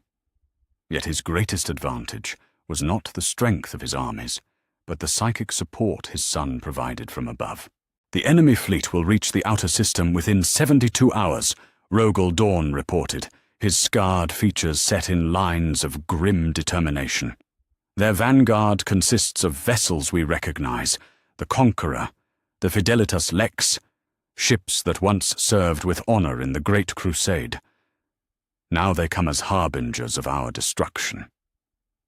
Then we will remind them what they have forgotten," the Emperor replied, his voice carrying the certainty of one who had faced impossible odds before. "Signal the fleet commanders. Coordinate all defensive actions with the throne chamber. Magnus will provide tactical intelligence that surpasses anything our enemies can imagine." The first test of this new coordination came when World Eater's assault ships attempted to establish beachheads on Luna's surface. The moon's defensive installations had been reinforced since the heresy began, but against Angron's berserkers, they seemed pitifully inadequate. The first wave of Chaos Marines made planetfall and began carving through the lunar defenders with chain axe and bolt round. Yet they had not counted on Magnus's expanded awareness. Through the psychic network that now encompassed the entire Sol system, he could perceive their movements as clearly as if he stood beside them on the battlefield.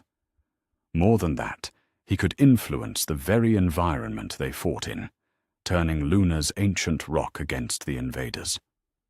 Fissures opened beneath the World Eater's advance, not through natural seismic activity, but through the focused will of a Primarch who understood geology on a molecular level. Ancient lava tubes became chambers of superheated death, while the weak gravity that should have aided the assault instead became a liability as Magnus manipulated local gravitational fields.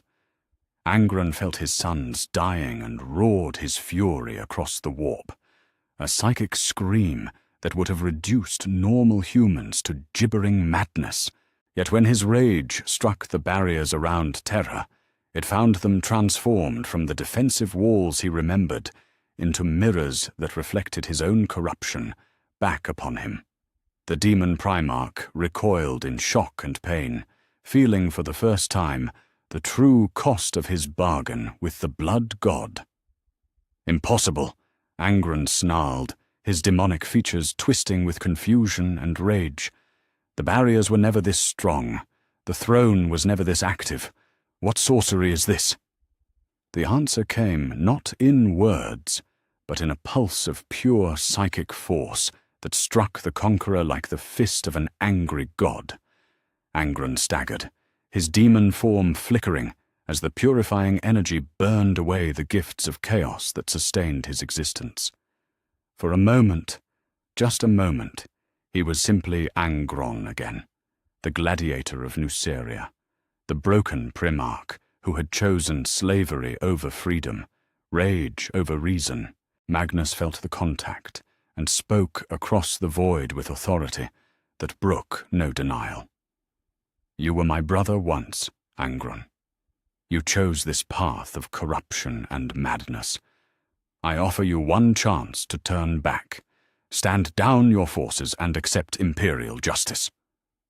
Angron's response was everything Magnus had expected and feared. The demon Primarch's rage exploded outward in a wave of psychic violence that killed thousands of his own followers, their skulls bursting under the pressure of uncontrolled fury. I am no one's brother. I am the chosen of Khorne, the Lord of the Red Sands. Come down from your throne, sorcerer, and face me as warriors were meant to fight. I cannot leave my post, Magnus replied, his voice carrying sorrow for what his brother had become. But my duty is not merely to hold back the darkness, it is to purify it wherever it may be found. The psychic assault that followed made Angron's rage seem like a gentle breeze. Magnus reached across the void with power that had been refined by sacrifice and tempered by duty, striking not at the demon form that Angron had become, but at the core of corruption that sustained it. The attack bypassed every defense the blood god had granted his champion, cutting through layers of supernatural protection to touch the soul that still existed somewhere beneath the madness. Angron screamed, but this time it was not the roar of a demon, but the cry of a Primarch in agony. He felt the corruption that had sustained him for centuries beginning to burn away, leaving behind only the pain and emptiness that had driven him to chaos in the first place.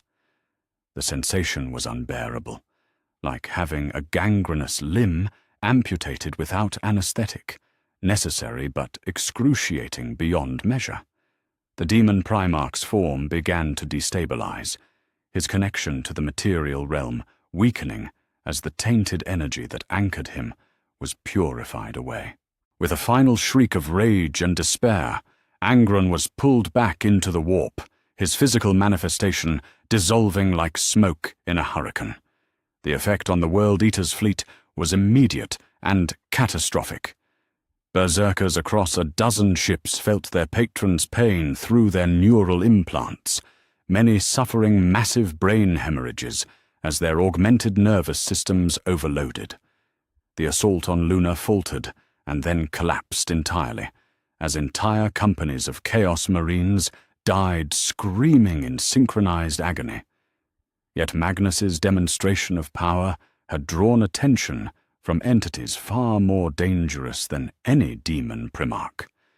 In the roiling depths of the warp, Tzeentch himself stirred from his contemplation of infinite possibilities, his vast intellect focused upon the Primarch who had once been his most promising champion. The Changer of Ways had expected Magnus to eventually return to his service. Corruption was patient, and the throne's isolation was supposed to drive the Crimson King toward madness and desperation. Instead, he found his former champion transformed into something that should not have been possible. A being of the warp who served order rather than chaos, whose power grew through sacrifice rather than indulgence.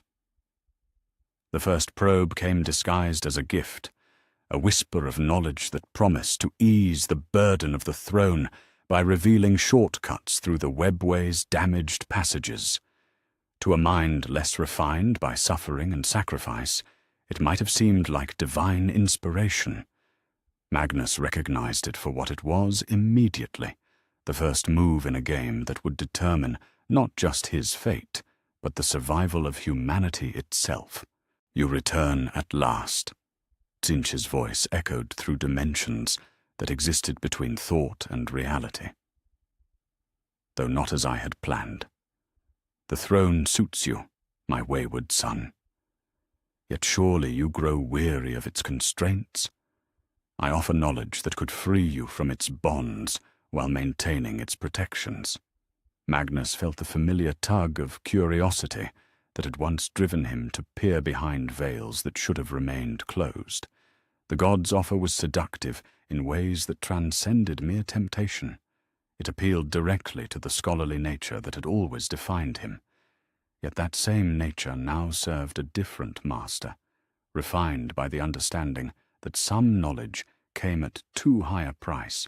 "I have all the knowledge I require," Magnus replied, his psychic voice carrying across the warp with authority that surprised even himself. "The knowledge of duty fulfilled, of sacrifice willingly offered, of power used to protect rather than dominate. These lessons are worth more than all your libraries of forbidden lore." Tzeentch's laughter was the sound of dying stars and unborn possibilities. "Noble words, but I know you too well. The scholar's hunger still burns within you, the desire to understand what lies beyond mortal comprehension. Join me willingly, and I will show you truth that make your current understanding seem like a child's first scratches upon a slate."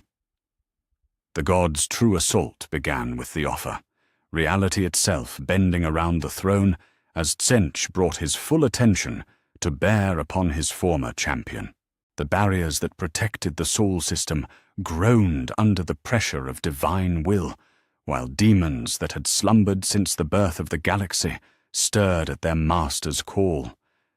Magnus met the assault with every lesson learned from his fall and redemption, drawing upon reserves of strength that surprised even himself. Where once he had sought knowledge for its own sake, now he wielded it as a weapon in humanity's defense.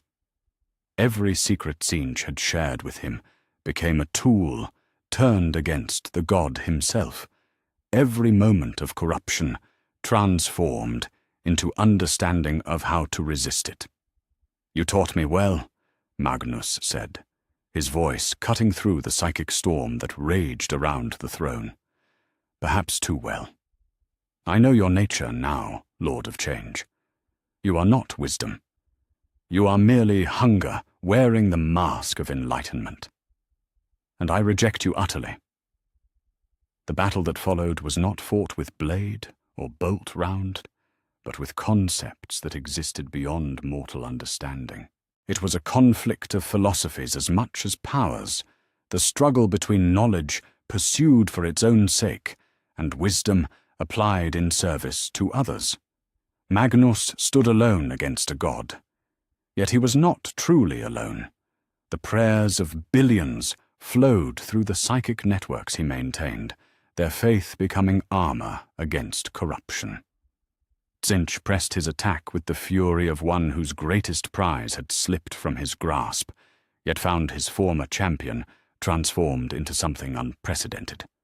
Magnus had become a being of the warp who served material reality, a wielder of chaos who fought for order.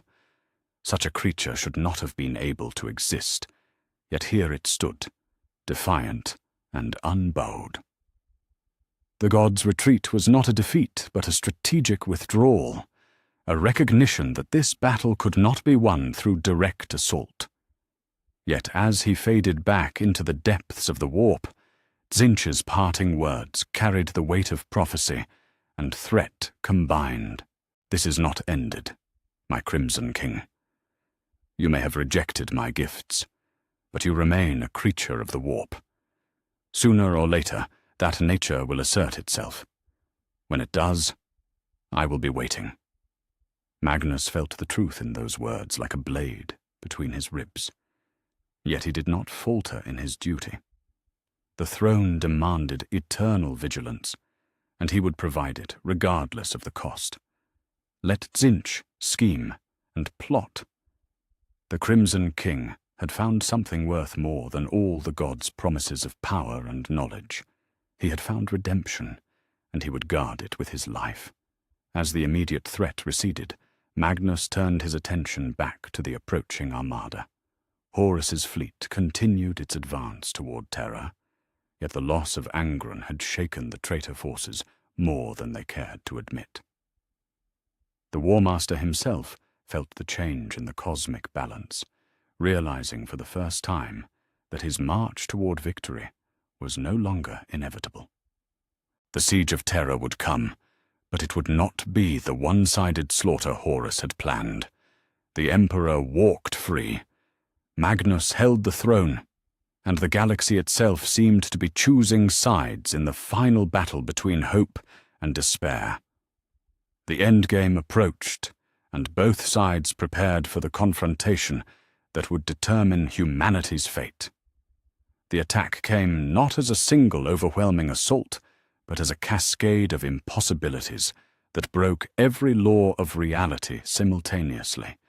Tzeentch had withdrawn from their first confrontation, not in defeat, but to gather the full scope of his divine might. And now he returned, with the fury of a god denied his prize.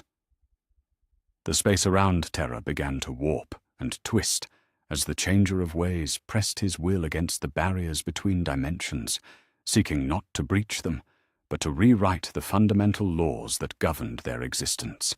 Magnus felt the assault begin as a whisper in the depths of his consciousness, a voice that spoke with the authority of infinite knowledge, offering solutions to problems he had not yet recognized. The throne's mechanisms began to fluctuate as reality itself became negotiable, forcing him to divide his attention between maintaining the psychic barriers and defending against an enemy who fought with concepts rather than weapons. "You cannot hold both fronts," Tzeentch's voice echoed through dimensions that existed between thought and action. "The throne demands your full attention, yet I require it as well. Choose my Crimson King. Let the barriers fail and watch Terra burn, or surrender to me and save the world you have sworn to protect." The god's strategy was elegant in its simplicity. Every moment Magnus spent defending against Tzeentch's direct assault was a moment when his control over the webway barriers weakened. Already, hairline fractures were beginning to appear in the psychic architecture that held back the demon hordes, microscopic flaws that would soon widen into catastrophic breaches if left unattended. Through the palace's corridors, reality began to manifest the strain of the cosmic battle raging above. Walls aged centuries in seconds, while others reverted to their original construction materials. Gravity fluctuated wildly, sending custodians and tech priests tumbling through air that sometimes refused to support their weight. In the deepest vaults, ancient machines that had slumbered since the dark age of technology began to activate spontaneously, their machine spirits touched by energies that transcended normal understanding. The Emperor felt his sons struggle through the psychic networks that connected them, recognizing immediately the magnitude of the threat they faced. In the war room, hololithic displays showing the approaching traitor fleets began to flicker and distort as the information streams from orbital sensors became contaminated with impossible data. Ships appeared to be in multiple locations simultaneously, while others seemed to exist in states of quantum uncertainty that defied tactical analysis. "My lord," Rogel Dawn's voice carried the strain of one whose ordered mind struggled to process the chaos unfolding around them. "The throne chamber's defensive systems are failing. Should we dispatch reinforcements to—" "No." The Emperor cut him off, his perfect features set in lines of grim concentration. "This battle cannot be won with bolters and blades. Magnus faces an enemy that exists beyond the material realm. Our intervention would only provide more targets for corruption." Yet even as he spoke, the Emperor began to reach out through the psychic networks that connected him to the throne, offering what support he could provide without abandoning his coordination of Terra's physical defenses. His consciousness touched the edge of the battle, raging in higher dimensions, and he felt the full scope of Tzeentch's assault, like a blade pressed against his soul. The god had not merely manifested his power, he had brought aspects of his domain with him, fragments of the impossible city and the crystal labyrinth that existed as extensions of his will. Magnus found himself fighting, not just on the psychic plane, but across multiple levels of reality simultaneously, each requiring different aspects of his knowledge and power to defend against. On one level, he battled horrors and flamers that poured through tears in the dimensional fabric, their crystalline forms shifting through geometries that hurt the mind to perceive. On another, he engaged in philosophical debates with diamond sorcerers who sought to corrupt his understanding of duty and sacrifice through sophistry and twisted logic. On a third, he faced Tzeentch himself in direct psychic combat, trading blasts of pure will that could have shattered planets.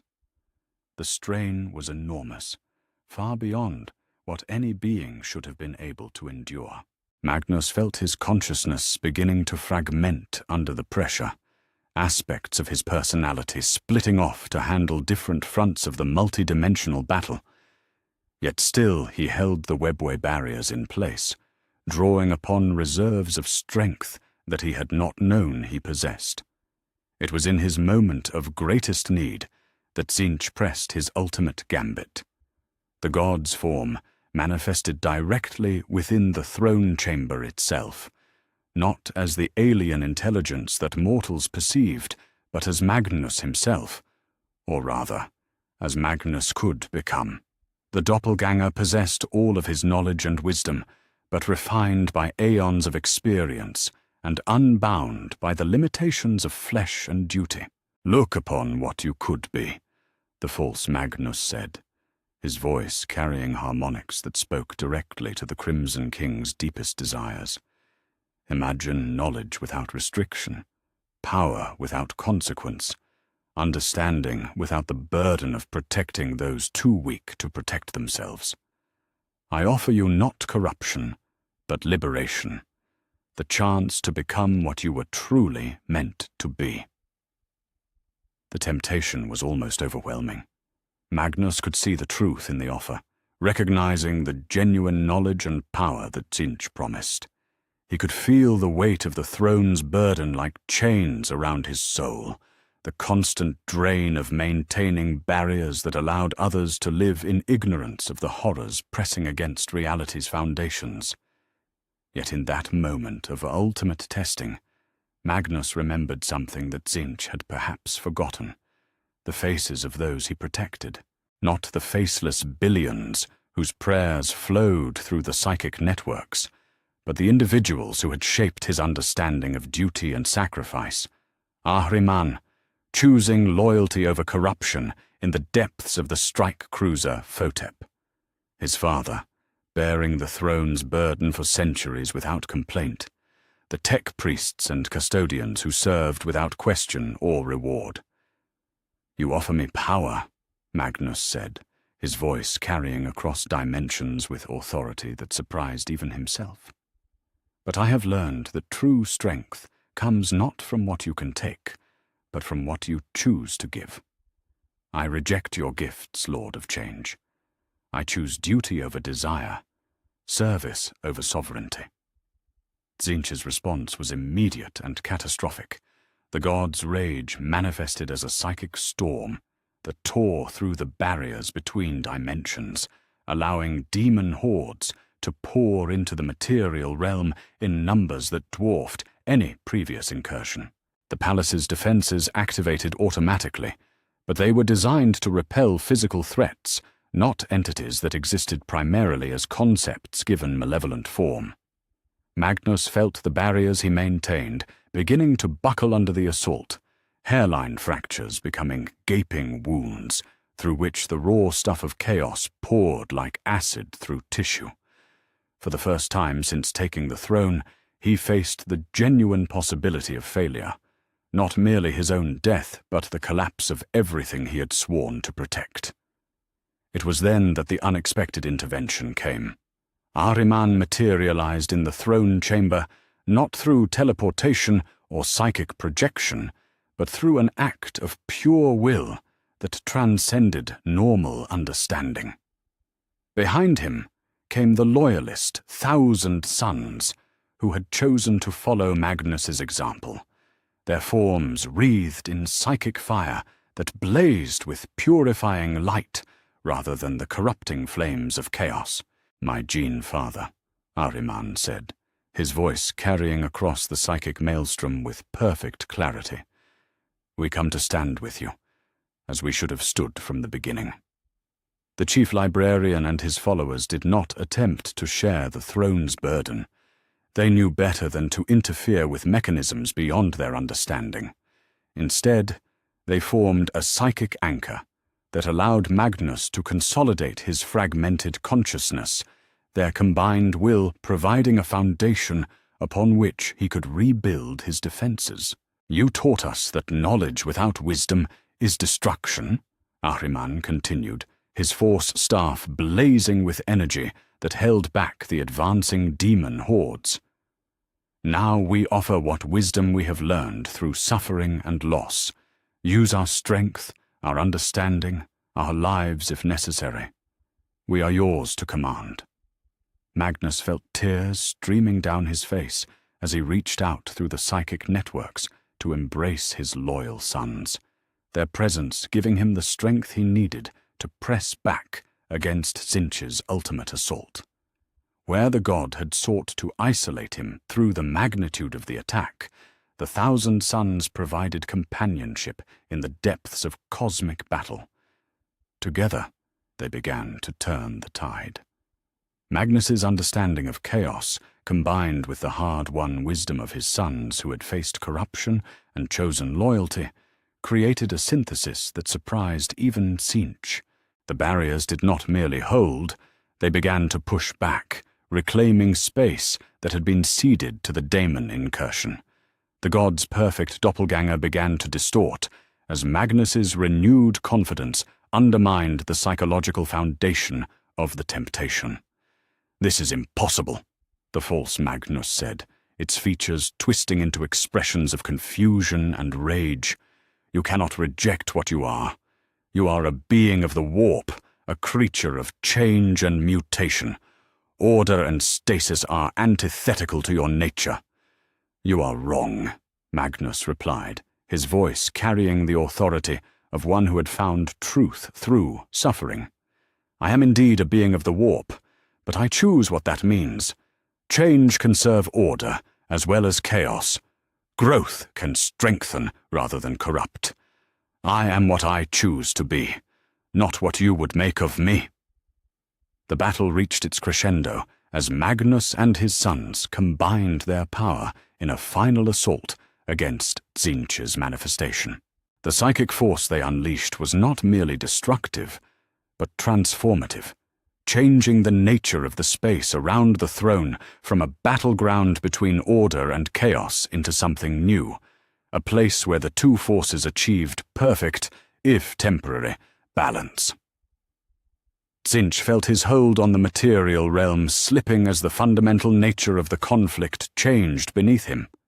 Where he had expected to find either victory or defeat, he instead encountered something his infinite intellect had not anticipated, a resolution that satisfied neither side completely, yet served the greater good. "This is not possible," the god raged, his form beginning to fade as the balanced space rejected his purely chaotic nature. "The game has rules. There must be winners and losers, corruption and purity, change and stagnation."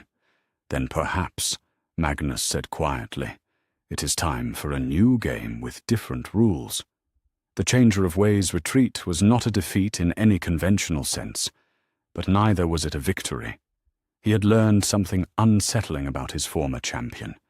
Magnus had transcended the categories that defined their conflict, becoming something that existed beyond the simple duality of order and chaos.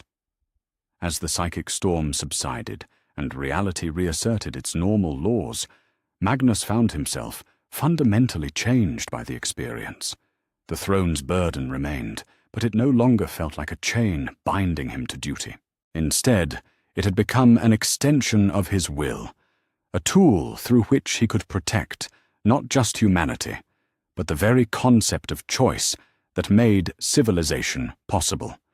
The loyal Thousand Sons stood around the throne in positions of honor guard, their presence a reminder that even in the depths of cosmic battle, no one needed to stand alone. They had proven that loyalty could triumph over corruption, that duty could overcome desire, that even the fallen could find redemption through sacrifice. The immediate threat had passed, but Magnus knew it was not the end. Tzeentch would return, as would other enemies seeking to exploit any weakness in humanity's defenses. Yet for now, the barriers held, the throne remained secure, and the galaxy continued to spin through the void under the protection of those who had chosen duty over power. The Crimson King had faced his greatest test, and emerged not just victorious, but transformed. He was no longer simply the guardian of humanity's psychic defenses. He had become something new, a bridge between the material and immaterial realms that served the cause of order, without abandoning the potential for positive change. The siege of terror continued around them, but in the throne chamber, a new equilibrium had been achieved. The real battle was far from over, yet Magnus faced it with renewed confidence, and the knowledge that he did not stand alone. The endgame approached, and both sides prepared for the final confrontation that would determine the galaxy's fate. The moment of ultimate severance came, not with the fury of battle, but in the quiet space between heartbeats, when Magnus made the choice that would define not just his fate, but the fundamental nature of his existence. Tzeentch's retreat had left behind psychic chains that stretched across dimensions, tendrils of divine influence that still connected the Crimson King to the Changer of Ways. To be truly free, to protect humanity from any future claim the god might make upon his soul, Magnus would have to break bonds that had been forged in the very essence of his being. "I sever myself from you completely." Magnus spoke the words with the authority of one who understood the full cost of what he proposed. No whisper, no temptation, no fragment of influence shall remain. I cut the chains that bind me to your realm and accept whatever consequences may follow. The act of will required to break a connection forged by a god was beyond anything attempted before in the galaxy's history. Magnus reached deep into his psyche, identifying every thread of influence that Tzeentch had woven into his consciousness over the long years of their association. Each one burned as he severed it, like cutting away parts of his own soul with a blade of pure determination. Ahriman felt his gene father's agony through their psychic link and stepped forward without hesitation. "My lord, the strain will destroy you. No being can survive the complete severance of divine bonds without anchor points to maintain their essential nature." "Then be my anchor," Magnus replied, his voice thick with pain as reality began to buckle around the throne. "You and all our loyal sons, hold fast to who I am while I become something else entirely." The psychic explosion that followed the final severance tore through the fabric of reality itself, sending shockwaves across dimensions that would be felt for millennia to come. The throne chamber became the epicenter of a storm that existed beyond the merely physical, where concepts themselves battled for dominance, and the laws of causality bent under the strain of cosmic transformation. Magnus screamed, but the sound that emerged was not merely the cry of a primarch in agony, but the birth wail of something unprecedented. His physical form began to dissolve as the bonds that had anchored him to material reality snapped one by one, his consciousness expanding beyond the confines of flesh and bone into something that existed primarily as will made manifest. Yet even as his body dispersed into swirling psychic energy, the loyal Thousand Sons held firm in their purpose. Ahriman led them in a ritual of anchoring that required each participant to sacrifice a portion of their own life force, binding their essence to their primarchs to keep him tethered to humanity's cause. One by one, they stepped forward and offered themselves as living chains that would prevent Magnus from drifting into the pure abstraction of the warp. "Remember who you serve," Ahriman said, his voice cutting through the psychic maelstrom as his own form began to fade. Remember why you chose this burden. Remember that duty is stronger than desire, that service is greater than power. Brother Captain Menkara was the first to fully sacrifice himself, his essence flowing into the growing matrix of will and consciousness that Magnus was becoming. His final words were a prayer not to any god, but to the ideal of redemption itself. For knowledge shared, not hoarded. For power given, not taken. For the future we guard. Others followed. Veteran sergeants whose names were recorded in the annals of Prospero, battle brothers who had survived the burning of their world, only to offer their lives in service to something greater than revenge. Each sacrifice added another thread to the web of connection that kept Magnus anchored to his essential humanity. The Emperor felt the cosmic upheaval through every psychic sensor in the Sol system, and made a decision that would forever alter his own nature. Rather than merely observing his son's transformation, he reached out through their connection and began to share his own divine essence, pouring a portion of his accumulated power into the crucible where Magnus was being reborn. "My son," the Emperor's voice echoed across dimensions, carrying with it the weight of 10,000 years of accumulated wisdom and sorrow. "You need not face this transformation alone. Take what you require of my strength, my knowledge, my very essence if necessary. Let us become something new together."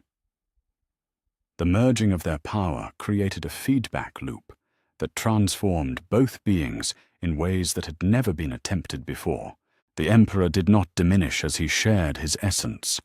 Instead, he found aspects of himself that had been locked away by the necessities of leadership, suddenly freed by his son's example of willing sacrifice. Magnus drew upon this shared strength, not to increase his own power, but to maintain his connection to the ideals that had driven his redemption. What emerged from the crucible of transformation was something that defied every category known to theologians and scholars. Magnus had become a being of pure psychic will, a demon in the truest sense of the word, yet he served order rather than chaos, protection rather than corruption. His form shifted constantly between states of matter and energy, yet his consciousness remained firmly anchored to the duty he had sworn to uphold. "I see you clearly now," came a voice from the swirling energy that had once been the Crimson King. "Every soul in the Imperium, every prayer offered in humanity's name, every act of courage performed in the darkness. I am become their guardian, their shield against the abyss that would consume them." The transformation had costs beyond the obvious. Where Magnus had once been bound by the limitations of flesh, he was now subject to entirely different constraints. His existence was tied directly to the faith and will of those he protected. Should humanity ever lose its capacity for hope, for sacrifice, for the choice between good and evil, he would fade from existence as surely as any demon whose patron had abandoned them. More immediately, the psychic explosion had torn wounds in reality that would take centuries to heal. The throne chamber existed in a state of temporal flux, where past, present, and future intersected in ways that challenged sanity. Ancient archaeotech fused with technologies that would not be invented for millennia, while the very air shimmered with possibilities that existed only in potential. Yet the barriers held. Through all the cosmic upheaval and transformation, Magnus maintained his vigilance over the webway breach and the psychic defenses of Terra. If anything, his new nature made him more effective in this role. He could perceive threats across multiple dimensions simultaneously, responding to dangers before they fully manifested in material reality. The loyal 1,000 sons who had survived the anchoring ritual found themselves changed as well. their psychic gifts refined and purified by their connection to their transformed gene father.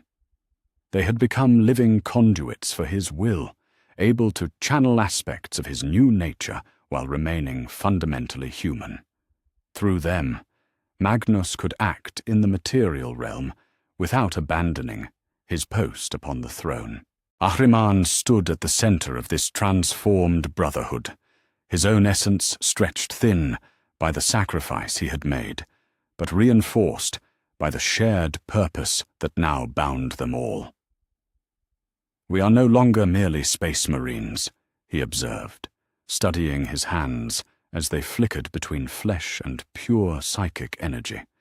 "We have become something new, guardians who exist in both realms simultaneously." As the immediate chaos of transformation subsided, Magnus began to adapt to his new existence with the systematic thoroughness that had always characterized his pursuit of knowledge. He catalogued his new abilities and limitations, mapped the altered geography of his consciousness, and began to understand the implications of what he had become. His connection to Tzintich was truly severed. The god could no more influence him now than the ocean could claim a mountain that had grown beyond its reach. Yet in breaking those bonds, Magnus had also severed many of the connections that had once defined him as a Primarch. He was no longer bound by the genetic imperatives the Emperor had encoded in his creation, no longer limited by the assumptions that had shaped his original purpose. "I am become something unprecedented," Magnus spoke to his father through their shared essence, his voice carrying harmonics that existed in dimensions beyond sound. Not order or chaos, not human or demon, but something that transcends these categories entirely. "I wonder if this is what you intended when you first conceived the Primarch project."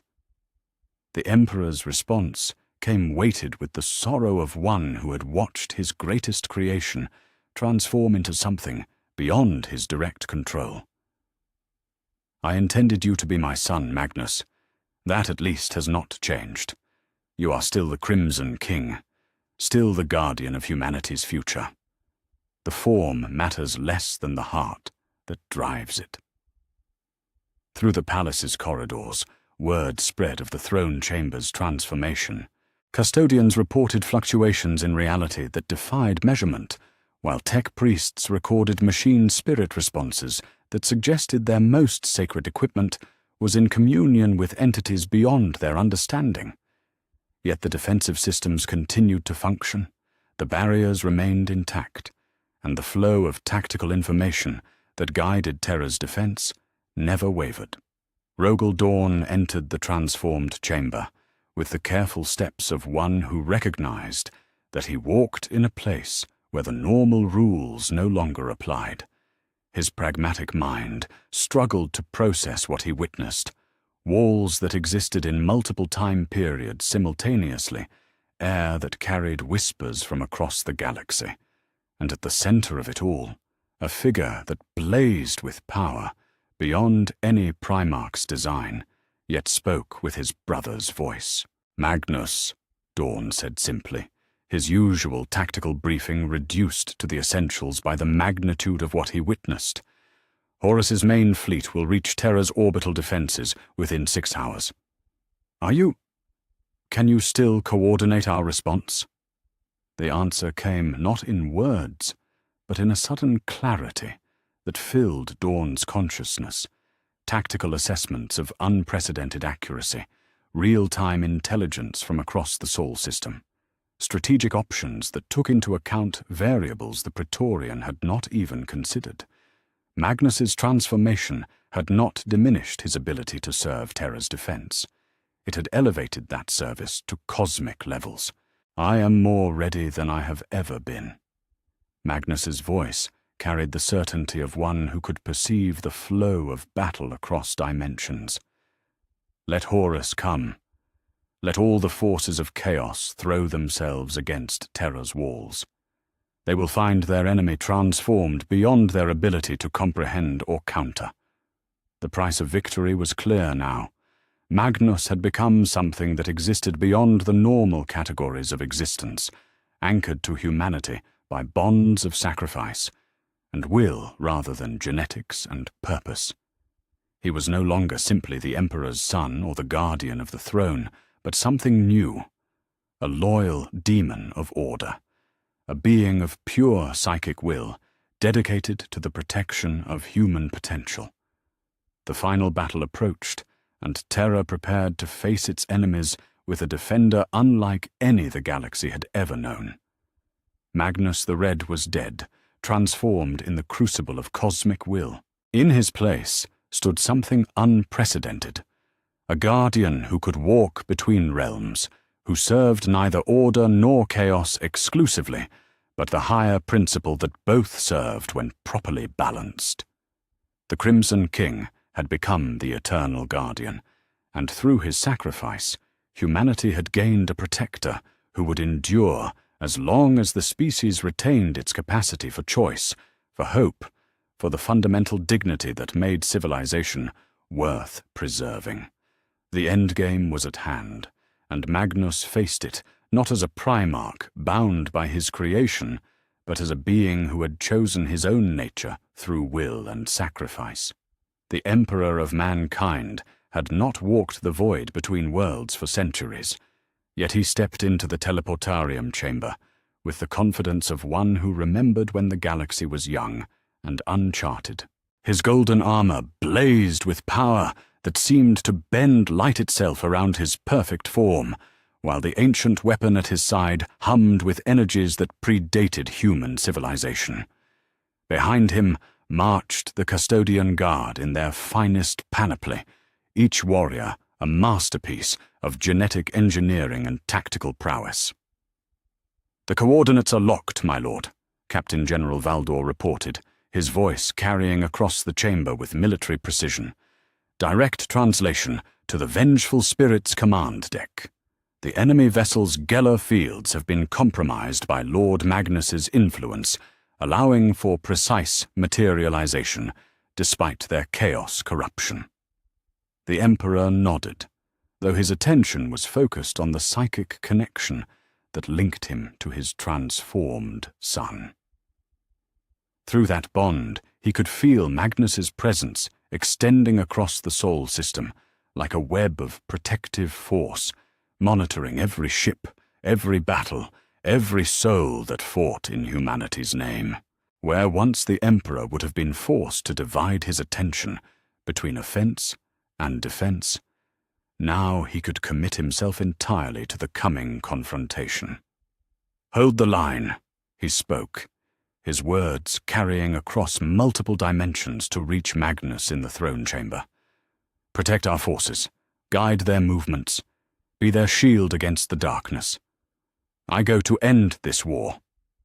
Magnus's response came not in words, but in a pulse of absolute confidence and support that flowed through their shared essence. The transformed Primarch's will settled around the Imperial fleet like a cloak of invincibility, psychic barriers that could turn aside demon blades and protect mortal minds from corruption. Every captain felt the change, every crew member sensed the presence that watched over them, and morale soared to heights that defied tactical calculation.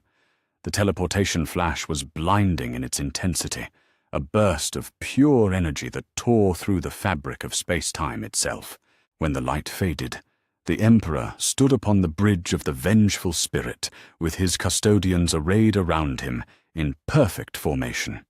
The vessel that had once been the pride of the Lunar Wolves' fleet was now a monument to corruption, its corridors twisted by demonic influence, and its crew transformed into something that only barely resembled humanity. Horus waited for them in the command throne, his once noble features corrupted by the gifts of all four chaos gods. The War Master's armor blazed with unholy energies, and his eyes held the madness of one who had gazed too long into the abyss. Around him stood his most trusted champions, Ezekiel Abaddon, Horus Aximand, and other sons of Horus who had followed their gene father into damnation. "Father," Horus said, his voice carrying harmonics that made reality itself recoil. "You come at last. I had begun to think you would cower behind Terra's walls forever, chained to that throne like the failed god you have become." The Emperor drew his blade, the ancient weapon igniting with flames that burned away the chaos corruption in the air around them. "I am no god, Horus. I am your father, and I have come to put an end to the pain you have brought upon our species." The battle that followed was unlike any conflict in the galaxy's history. Where once such duels had been constrained by the limitations of physical space and human endurance, now they became struggles that transcended dimensions themselves. The Emperor fought with the full might of his unbound power, no longer forced to maintain the psychic barriers that had held him captive for so long. Each strike of his blade carved through layers of chaos corruption, while his psychic assaults struck directly at the entities that had claimed his son's soul. He moved with speed that blurred the line between material and immaterial, his form shifting between states of matter as he pressed the attack with relentless precision. Horus met him with the combined gifts of the dark gods, his talon of Horus crackling with energies that could unmake reality itself. The War Master had been elevated far beyond his original design, transformed into an avatar of chaos undivided, whose very presence weakened the barriers between dimensions. Where his claws struck, demons poured through to reinforce their champion. Yet for every daemon that materialized, Magnus was there to banish it. The transformed Primarch's consciousness stretched across the battle, providing support that Horus had not anticipated. Where once the Emperor would have been forced to divide his attention between combat and psychic defense, now he could focus entirely on the duel itself. "This is impossible," Horus snarled, his form flickering between his corrupted present and echoes of the noble Primarch he had once been. The throne was supposed to chain him. The barriers were meant to hold forever. How do you fight with such freedom?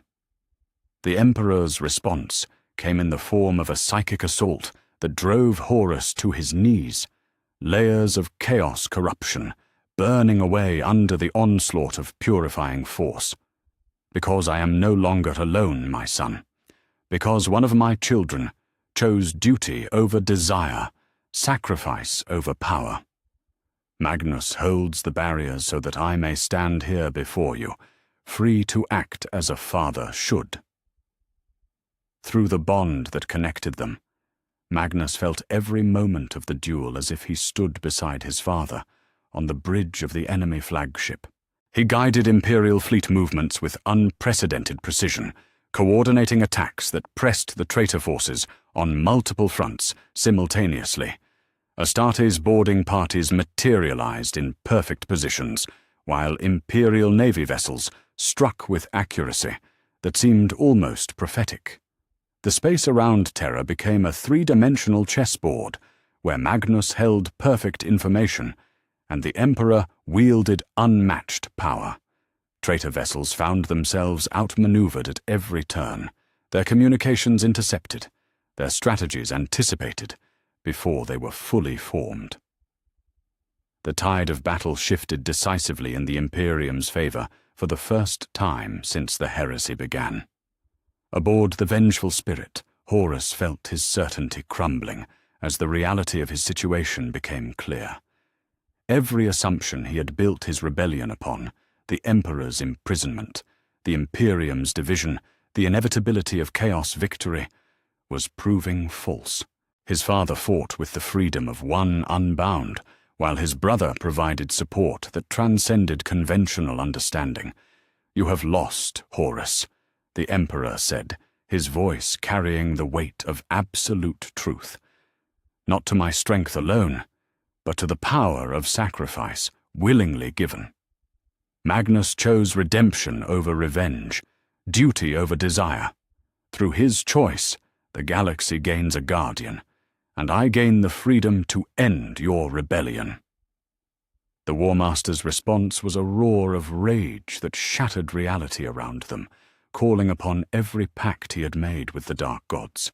The entities that had claimed his soul poured their power through him, transforming his form into something that barely resembled the Primarch he had once been.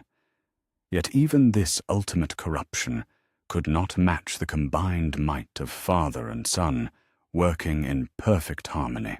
Magnus felt the moment when the battle reached its climax, sensing through their shared connection the exact instant when his father would need the greatest support.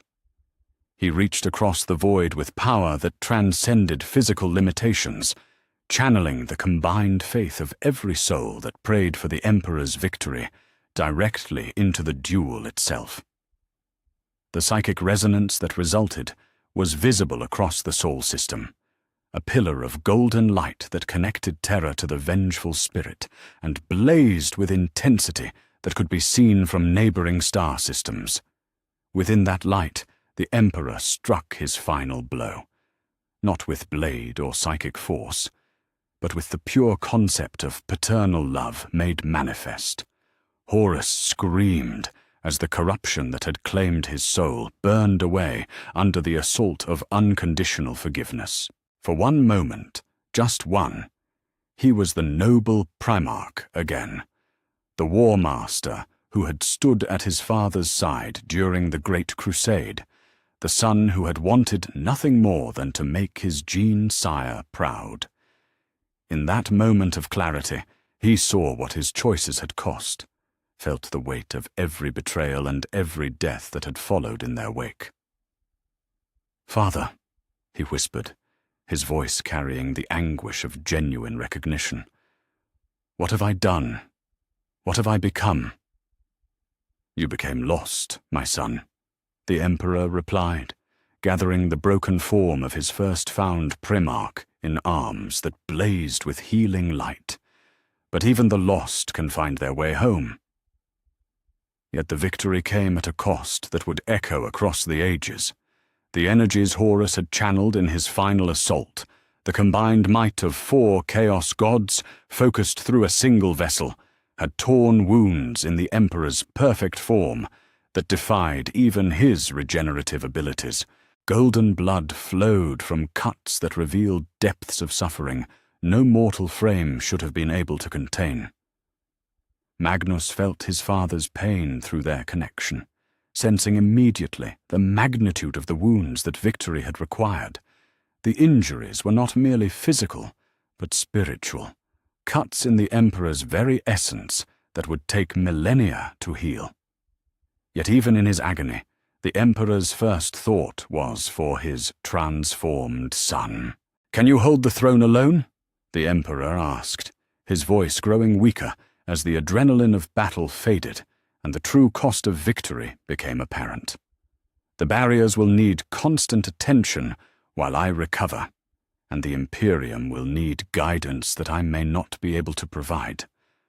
"I can hold them," Magnus replied, his consciousness already extending to encompass responsibilities that would have overwhelmed any lesser being. "Rest, Father. Heal as you may. The Imperium will endure under our protection." As the Emperor collapsed into healing stasis aboard his flagship, as the broken remnants of Horus's rebellion fled into the Eye of Terror, as the Sol system began to count the cost of the war that had torn the galaxy apart, Magnus expanded his influence to fill the void left by his father's injury. Where once he had been merely the guardian of Terra's psychic defenses, now he became the invisible hand that guided the Imperium's recovery. The victory was complete, yet it was also the beginning of a new age. The Emperor lived, but would require centuries of recuperation, while Magnus held vigil from the Golden Throne as both guardian and regent. The price of triumph had been paid in full, measured not in treasure or territory, but in transformation and sacrifice. Horus was gone, the rebellion was broken, and humanity had survived its greatest trial. Yet the galaxy would never be the same, for it was now protected by a guardian who existed beyond the normal boundaries of existence, a loyal demon of order who had chosen duty over power and found in that choice a strength that even gods could not match. The age of the Crimson Guardian had begun, and with it, humanity gained a protector who would endure as long as the species retained its capacity for hope, for sacrifice, and for the fundamental choice between light and darkness that defined the nature of civilization itself. In the throne chamber of the Imperial Palace, Magnus felt the weight of eternity settling upon his transformed consciousness. The Emperor slept in healing stasis. The rebellion was ended, and the galaxy turned to face whatever challenges awaited in the long night ahead. Yet he was no longer the broken sorcerer who had once sought forbidden knowledge in the depths of the warp. He was the eternal guardian, and his vigil would never end. The Imperial Palace in the aftermath of victory bore scars that would take centuries to heal, yet within its wounded halls there stirred a hope that had been absent since the first brother had turned against brother. The throne chamber remained a nexus of transformed reality, where past, present, and future intersected in ways that challenged mortal understanding. Yet from its center flowed a stability that anchored not just terror, but the entire Imperium in renewed purpose. Magnus sat upon the golden throne, not as a prisoner of duty, but as its willing guardian, his transformed consciousness extending across the galaxy like a web of protective force. Through the psychic networks that connected every world where humanity dwelt, he felt the pulse of reconstruction beginning, worlds scarred by civil war slowly returning to productivity, populations emerging from hiding to rebuild what had been destroyed, hope kindling in hearts that had known only desperation. In the palace's medici chambers, the Emperor lay in healing stasis, surrounded by the most advanced life support systems the Mechanicum could devise. His wounds were beyond the merely physical, cuts in his divine essence that required careful treatment and patient recovery. Yet he lived, and through their shared connection, Magnus could feel his father's consciousness slowly knitting itself back together, like a tapestry, being rewoven thread by thread. The first of the loyal primarchs to return to Terra was Sanguinius, his perfect features marked by the weight of visions that had finally found their resolution. The angel knelt before the golden throne with tears streaming down his face, his prophetic sight showing him not the dark future he had long feared, but possibilities that blazed with unprecedented hope. "My brother," Sanguinius spoke, his voice carrying across dimensions to reach Magnus's transformed consciousness. "I have seen what your sacrifice has wrought. The future branches in ways that were impossible before your choice. Where once I perceived only endings, now I see infinite beginnings." Magnus's response came not in words, but in a sharing of perception that allowed Sanguinius to experience the galaxy as the guardian of the throne now saw it. Every human soul blazed like a small star in the web of consciousness that Magnus maintained, each one precious beyond measure. The angel felt his brother's love for the species they both protected, a devotion refined by sacrifice into something approaching the divine. Robert Guilliman arrived within days, his practical mind already working on the administrative challenges of rebuilding an empire that had been torn apart by civil war. The Lord of Ultramar brought with him detailed reports from across the galaxy, worlds that required immediate aid, supply lines that needed restoration, populations that must be relocated away from chaos corruption that would take decades to fully cleanse. "The scale of reconstruction is unprecedented," Guilliman reported, standing before the throne with data slates arrayed around him, like the tools of a master craftsman. Yet with proper coordination and resource allocation, we can achieve in decades what would normally require centuries.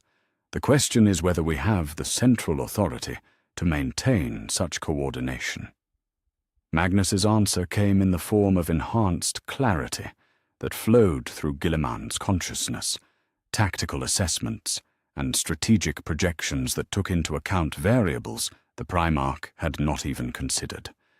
The Guardian of the Throne could perceive supply needs across the galaxy simultaneously, coordinate efforts between distant worlds, and ensure that resources flowed to where they were most critically needed.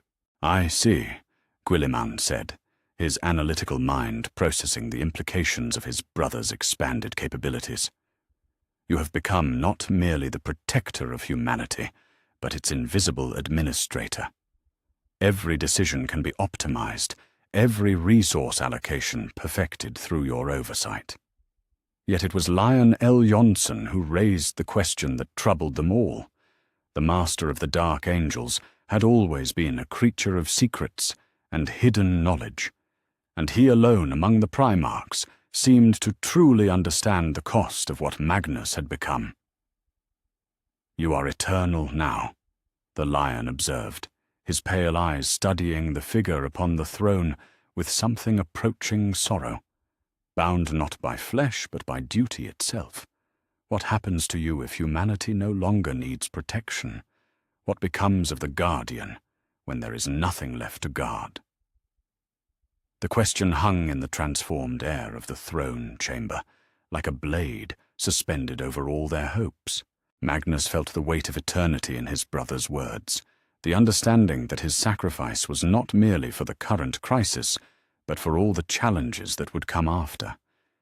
Yet he found no regret in the contemplation, only a deep peace that came from knowing his purpose was aligned with something greater than individual desire. "Then I will fade as I should," Magnus replied, his voice carrying the acceptance of one who had chosen his fate with full understanding of its implications. "I exist to serve, not to endure for my own sake. If humanity ever transcends its need for protection, if the galaxy becomes a place where guardians are no longer necessary, then my purpose will be fulfilled, and I can rest content." The Emperor's recovery proceeded in stages that defied conventional medical understanding. During his periods of consciousness, he would meet with his loyal sons and coordinate the broader reconstruction efforts, his presence providing the moral authority that transformed administrative necessities into sacred missions. Yet he could not maintain such activity indefinitely, and it fell to Magnus to provide continuity during the periods when their father required deeper healing. New protocols emerged from this necessity, systems that allowed the Imperium to function under dual leadership, with the Emperor providing vision and inspiration, while Magnus offered coordination and protection. The relationship between father and transformed son became a model for the entire imperial structure, demonstrating that strength could come from cooperation rather than dominance. Magnus's role expanded beyond the merely protective as the Imperium came to understand the full scope of his capabilities. Human psychers across the galaxy found their development guided by subtle influences that helped them resist corruption while maximizing their potential for service. The psychic disciplines that had once been jealously guarded by individual orders became part of a unified curriculum overseen by the Guardian of the Throne. Ahriman, transformed by his sacrifice into something between human and psychic construct, became the primary intermediary between Magnus and the developing psyker population.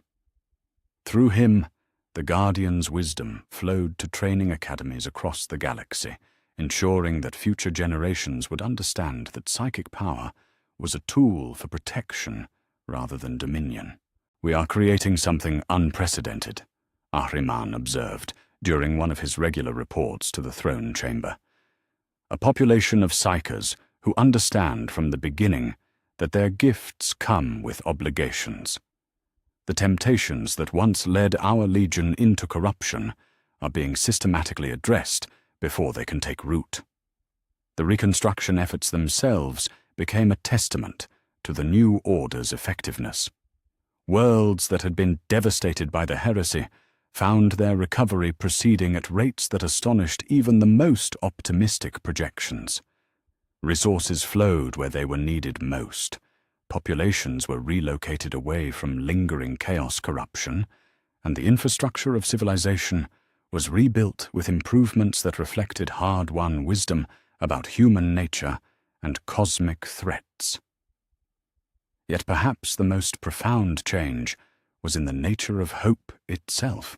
Where once the Imperium had been held together by fear of external threats and internal dissent, now it was unified by a shared understanding that they were protected by something that cared for them beyond measure. Magnus's presence was felt not as an oppressive surveillance, but as a constant reassurance that no matter how dark the galaxy became, they were not abandoned. Rogel Dawn, ever practical, focused on the defensive implications of the new arrangement.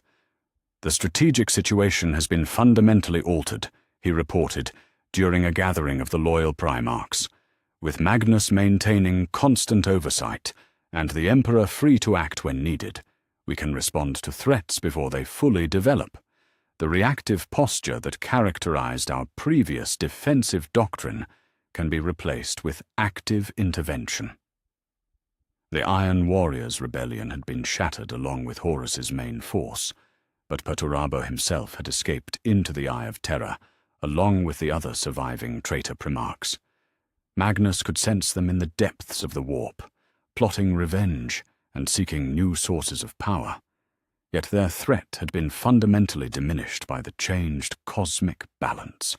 "Let them scheme," Magnus said when asked about the escaped traitors. "They flee into exile believing they have preserved the seeds of future rebellion. They do not understand that the galaxy they knew no longer exists. We are not the same Imperium they betrayed, nor are we defended by the same limitations that once constrained us." The bittersweet nature of Magnus's existence became clear during the quiet moments when the immediate crises had been addressed and the machinery of reconstruction hummed with efficient purpose. He could perceive every human soul in the Imperium, feel their joys and sorrows, their hopes and fears, yet he could never again walk among them as he once had. His isolation was the price of his expanded awareness, a loneliness that stretched across eternity itself. Yet in that solitude, he found a peace that had eluded him during his mortal existence.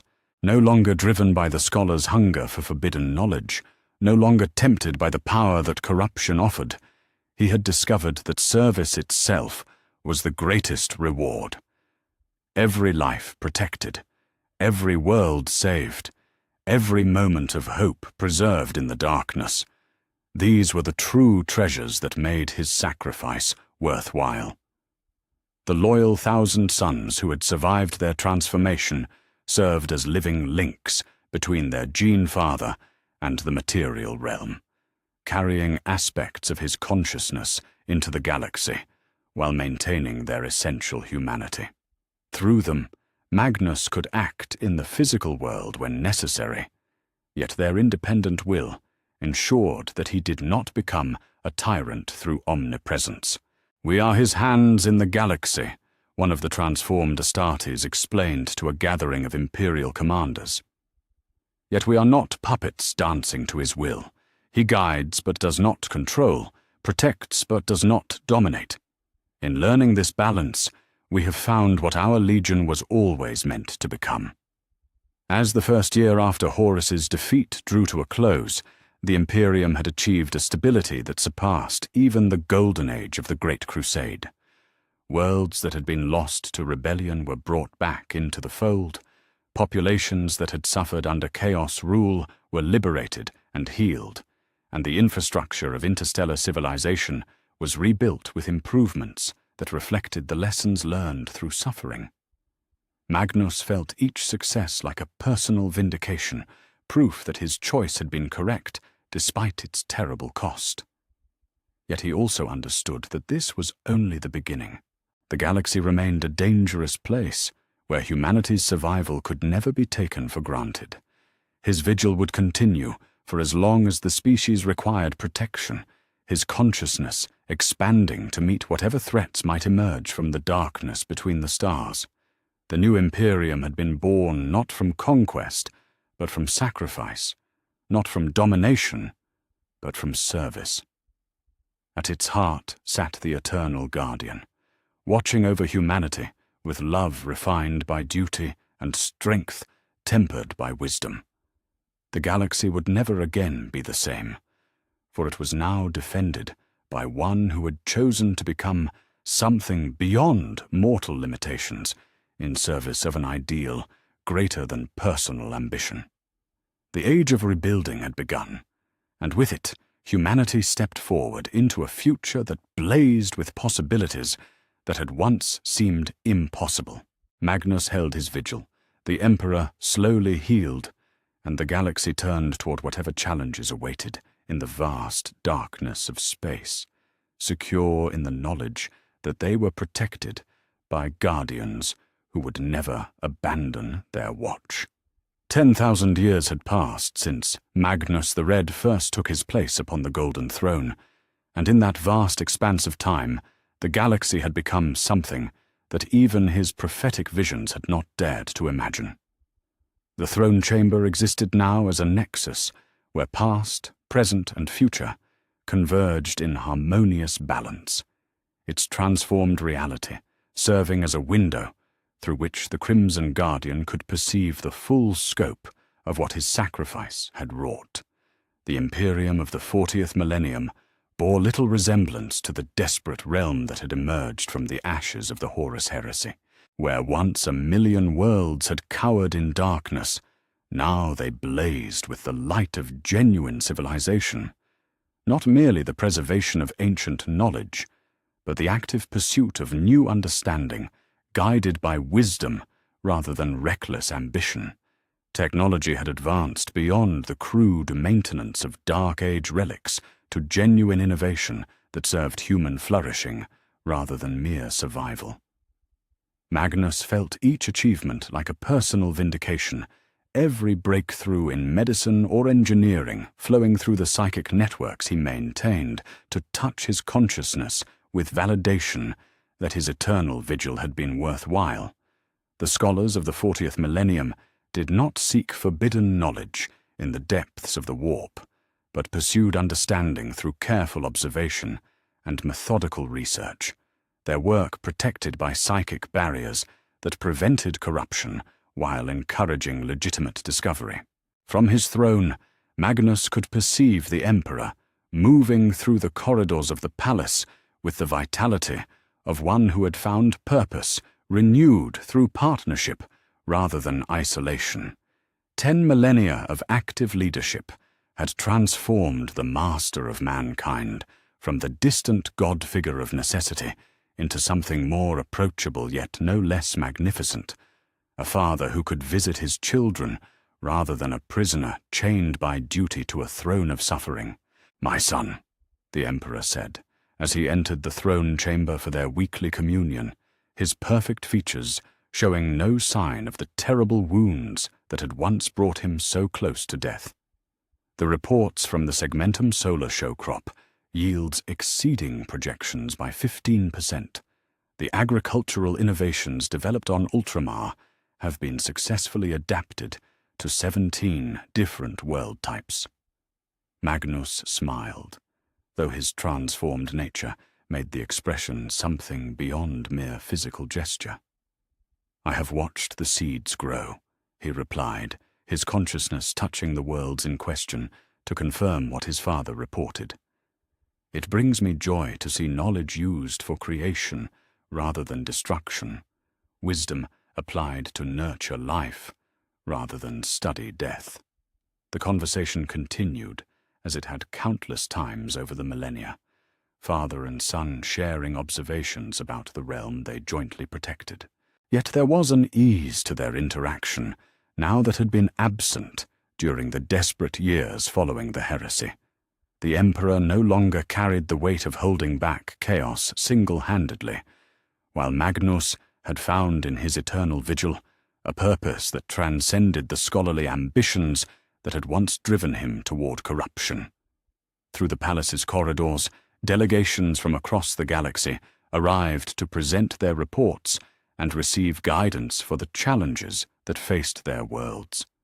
Yet these were not the desperate supplicants of a failing empire, but confident representatives of a civilization that understood its own strength and purpose.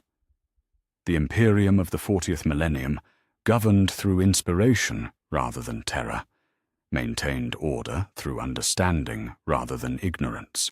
The surviving descendants of the loyal Thousand Sons had become something unique in the galaxy's history, a breed of psychers who understood from birth that their gifts carried obligations rather than privileges. Under Magnus's distant guidance, they had developed into teachers and protectors who ensured that psychic development proceeded along paths that strengthened rather than corrupted the human spirit. Ahriman's legacy lived on in their methodical approach to psychic education, his hard-won wisdom preserved in training doctrines that had prevented countless souls from falling to the temptations that had once claimed their predecessors. The Prosperan Academy on Titan graduated another cohort yesterday, reported librarian Menkara, not the long-dead captain who had sacrificed himself during Magnus's transformation, but his genetic descendant who bore both his name and his dedication to duty. 47 new psychers certified for service across 12 different specializations. Not one showed signs of corruption exposure during their final examinations. Magnus felt a deep satisfaction at the report, remembering the dark days when psychic awakening was feared as a prelude to demonic possession, rather than celebrated as a gift to be carefully nurtured. The systematic approach to psychic development that had emerged from his guidance over the millennia had eliminated many of the dangers that had once made psychic ability a curse rather than a blessing.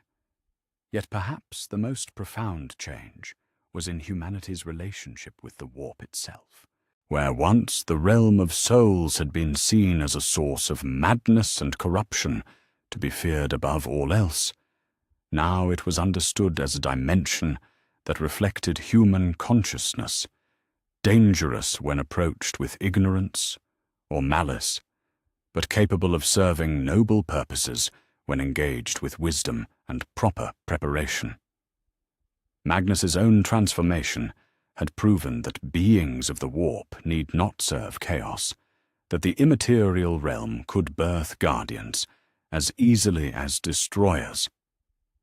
The threats that had once seemed insurmountable, orc wars, tyrannid hive fleets, Necron tomb worlds stirring to wakefulness, were met not with desperate reactive measures, but with coordinated responses that drew upon the accumulated wisdom of 10,000 years of active defense.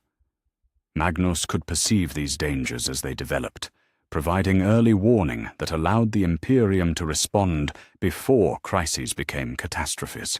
The Tau expedition in the Damocles Gulf has made contact, the Emperor reported during another of their regular consultations. They seemed genuinely interested in peaceful cooperation rather than expansion through conquest. It may be possible to establish diplomatic relations rather than resorting to the automatic xenocide protocols of earlier eras. Magnus considered the possibility through his expanded awareness, perceiving the alien minds in question through the psychic echoes their technology produced. They are not corrupted by chaos, he confirmed after careful analysis, nor do they pose an existential threat to human development. Perhaps it is time to explore whether coexistence might serve all parties better than conflict. Such conversations would have been unthinkable during the desperate years following the heresy, when humanity's survival seemed to require the elimination of all potential rivals. Yet 10 millennia of security had allowed for the development of perspectives that transcended mere survival instincts. The Imperium of the 40th millennium was strong enough to consider cooperation, where once it could only contemplate conquest. The Chaos Gods still stirred in the depths of the warp, still sought to corrupt and destroy whatever they could reach. Yet their influence had been systematically constrained by barriers that grew stronger with each passing century, maintained not through the desperate sacrifice of a single guardian, but through the collective will of a civilization that understood its own nature and chose its path with clear eyes. Magnus held the ultimate watch, but he was no longer alone in his vigil. "Do you ever regret the choice you made?" the Emperor asked during one of their quieter moments, when the immediate demands of governance had been satisfied, and they could speak as father and son, rather than ruler and guardian. The isolation, the eternal responsibility, the transformation that separates you from the humanity you protect. Magnus considered the question with the patience that 10 millennia had taught him, feeling through his consciousness the countless lives that flourished under his protection. Children learned to read on worlds that would have burned in demon fire without his vigilance. Scholars pursued knowledge that would have led to corruption without his guidance. Artists created beauty that reflected the best of human potential rather than the worst of human weakness. "I regret nothing," he answered finally, his voice carrying the certainty of one who had found perfect alignment between desire and duty. "I have become what I was always meant to be, not the seeker of forbidden knowledge, but the guardian of legitimate wisdom, not the master of power, but its servant. I have watched humanity grow into something worthy of protection, and that alone makes every moment of isolation meaningful." The throne chamber fell into comfortable silence, father and son sharing a communion that transcended words. Outside the palace walls, the galaxy turned through its endless dance of creation and destruction. Yet within the sphere of their protection, life continued with a security and purpose that earlier ages could never have imagined. Magnus's legacy was written not in the chronicles of conquest or the annals of scholarly achievement, but in the simple fact that billions of souls could sleep peacefully, knowing they were watched over by one who had chosen duty over desire, service over power, love over ambition. The Crimson King had become the eternal guardian, and in that transformation had found a purpose greater than any individual achievement. The surviving 1,000 sons who served across the galaxy carried his wisdom to distant stars, teaching new generations that knowledge was meant to be shared rather than hoarded, that power was meant to protect rather than dominate, that understanding came through service to others rather than exploitation of the weak. Their example had spread beyond their own legion to influence the broader imperial culture, creating a civilization that prized wisdom over mere strength. As the 40th millennium drew toward its close and the 41st began to dawn, Magnus felt no weariness in his eternal vigil. If anything, the passage of time had strengthened his resolve, each year bringing new proof that his sacrifice had been worthwhile. The galaxy remained a dangerous place where vigilance could never be relaxed, yet it was also a place where hope had triumphed over despair, where the choice between light and darkness was made daily by countless souls who understood the stakes involved. "The future remains unwritten," Magnus observed, his consciousness touching the threads of possibility that stretched out from the present moment. "Yet I sense that whatever challenges await, humanity will meet them with wisdom gained through suffering, strength tempered by sacrifice, and purpose refined by understanding. That is perhaps the greatest victory of all, not merely to survive, but to grow worthy of survival. The Emperor nodded, his ancient eyes reflecting pride in what his son had become and hope for what humanity might yet achieve. "Then let us continue the watch," he said simply. "For as long as our vigilance is needed, we shall provide it." And in the depths of the Golden Throne, where reality bent to accommodate consciousness expanded beyond mortal limitations, Magnus the Red, the Crimson King, the Eternal Guardian, the willing sacrifice who had chosen redemption over revenge, settled into another day of the vigil that would never end. The galaxy turned through space and time, its countless worlds harboring life that flourished under the protection of one who had learned that true strength came not from what one could take, but from what one chose to give. The price of protecting humanity had been paid in full, measured not in treasure or territory, but in transformation and love. And somewhere in the depths of the warp, where the dark gods plotted their eternal schemes of corruption and destruction, they felt the presence of their eternal enemy, not as the desperate prisoner of necessity, but as the willing guardian of hope itself, standing watch over a species that had learned to choose light over darkness, love over hatred, sacrifice over selfishness. The vigil continued, as it always had, as it always would, until the last star burned cold in the void and consciousness itself faded into the silence between thoughts. Magnus had found his purpose at last, and in serving it had discovered that some chains were not prisons, but wings.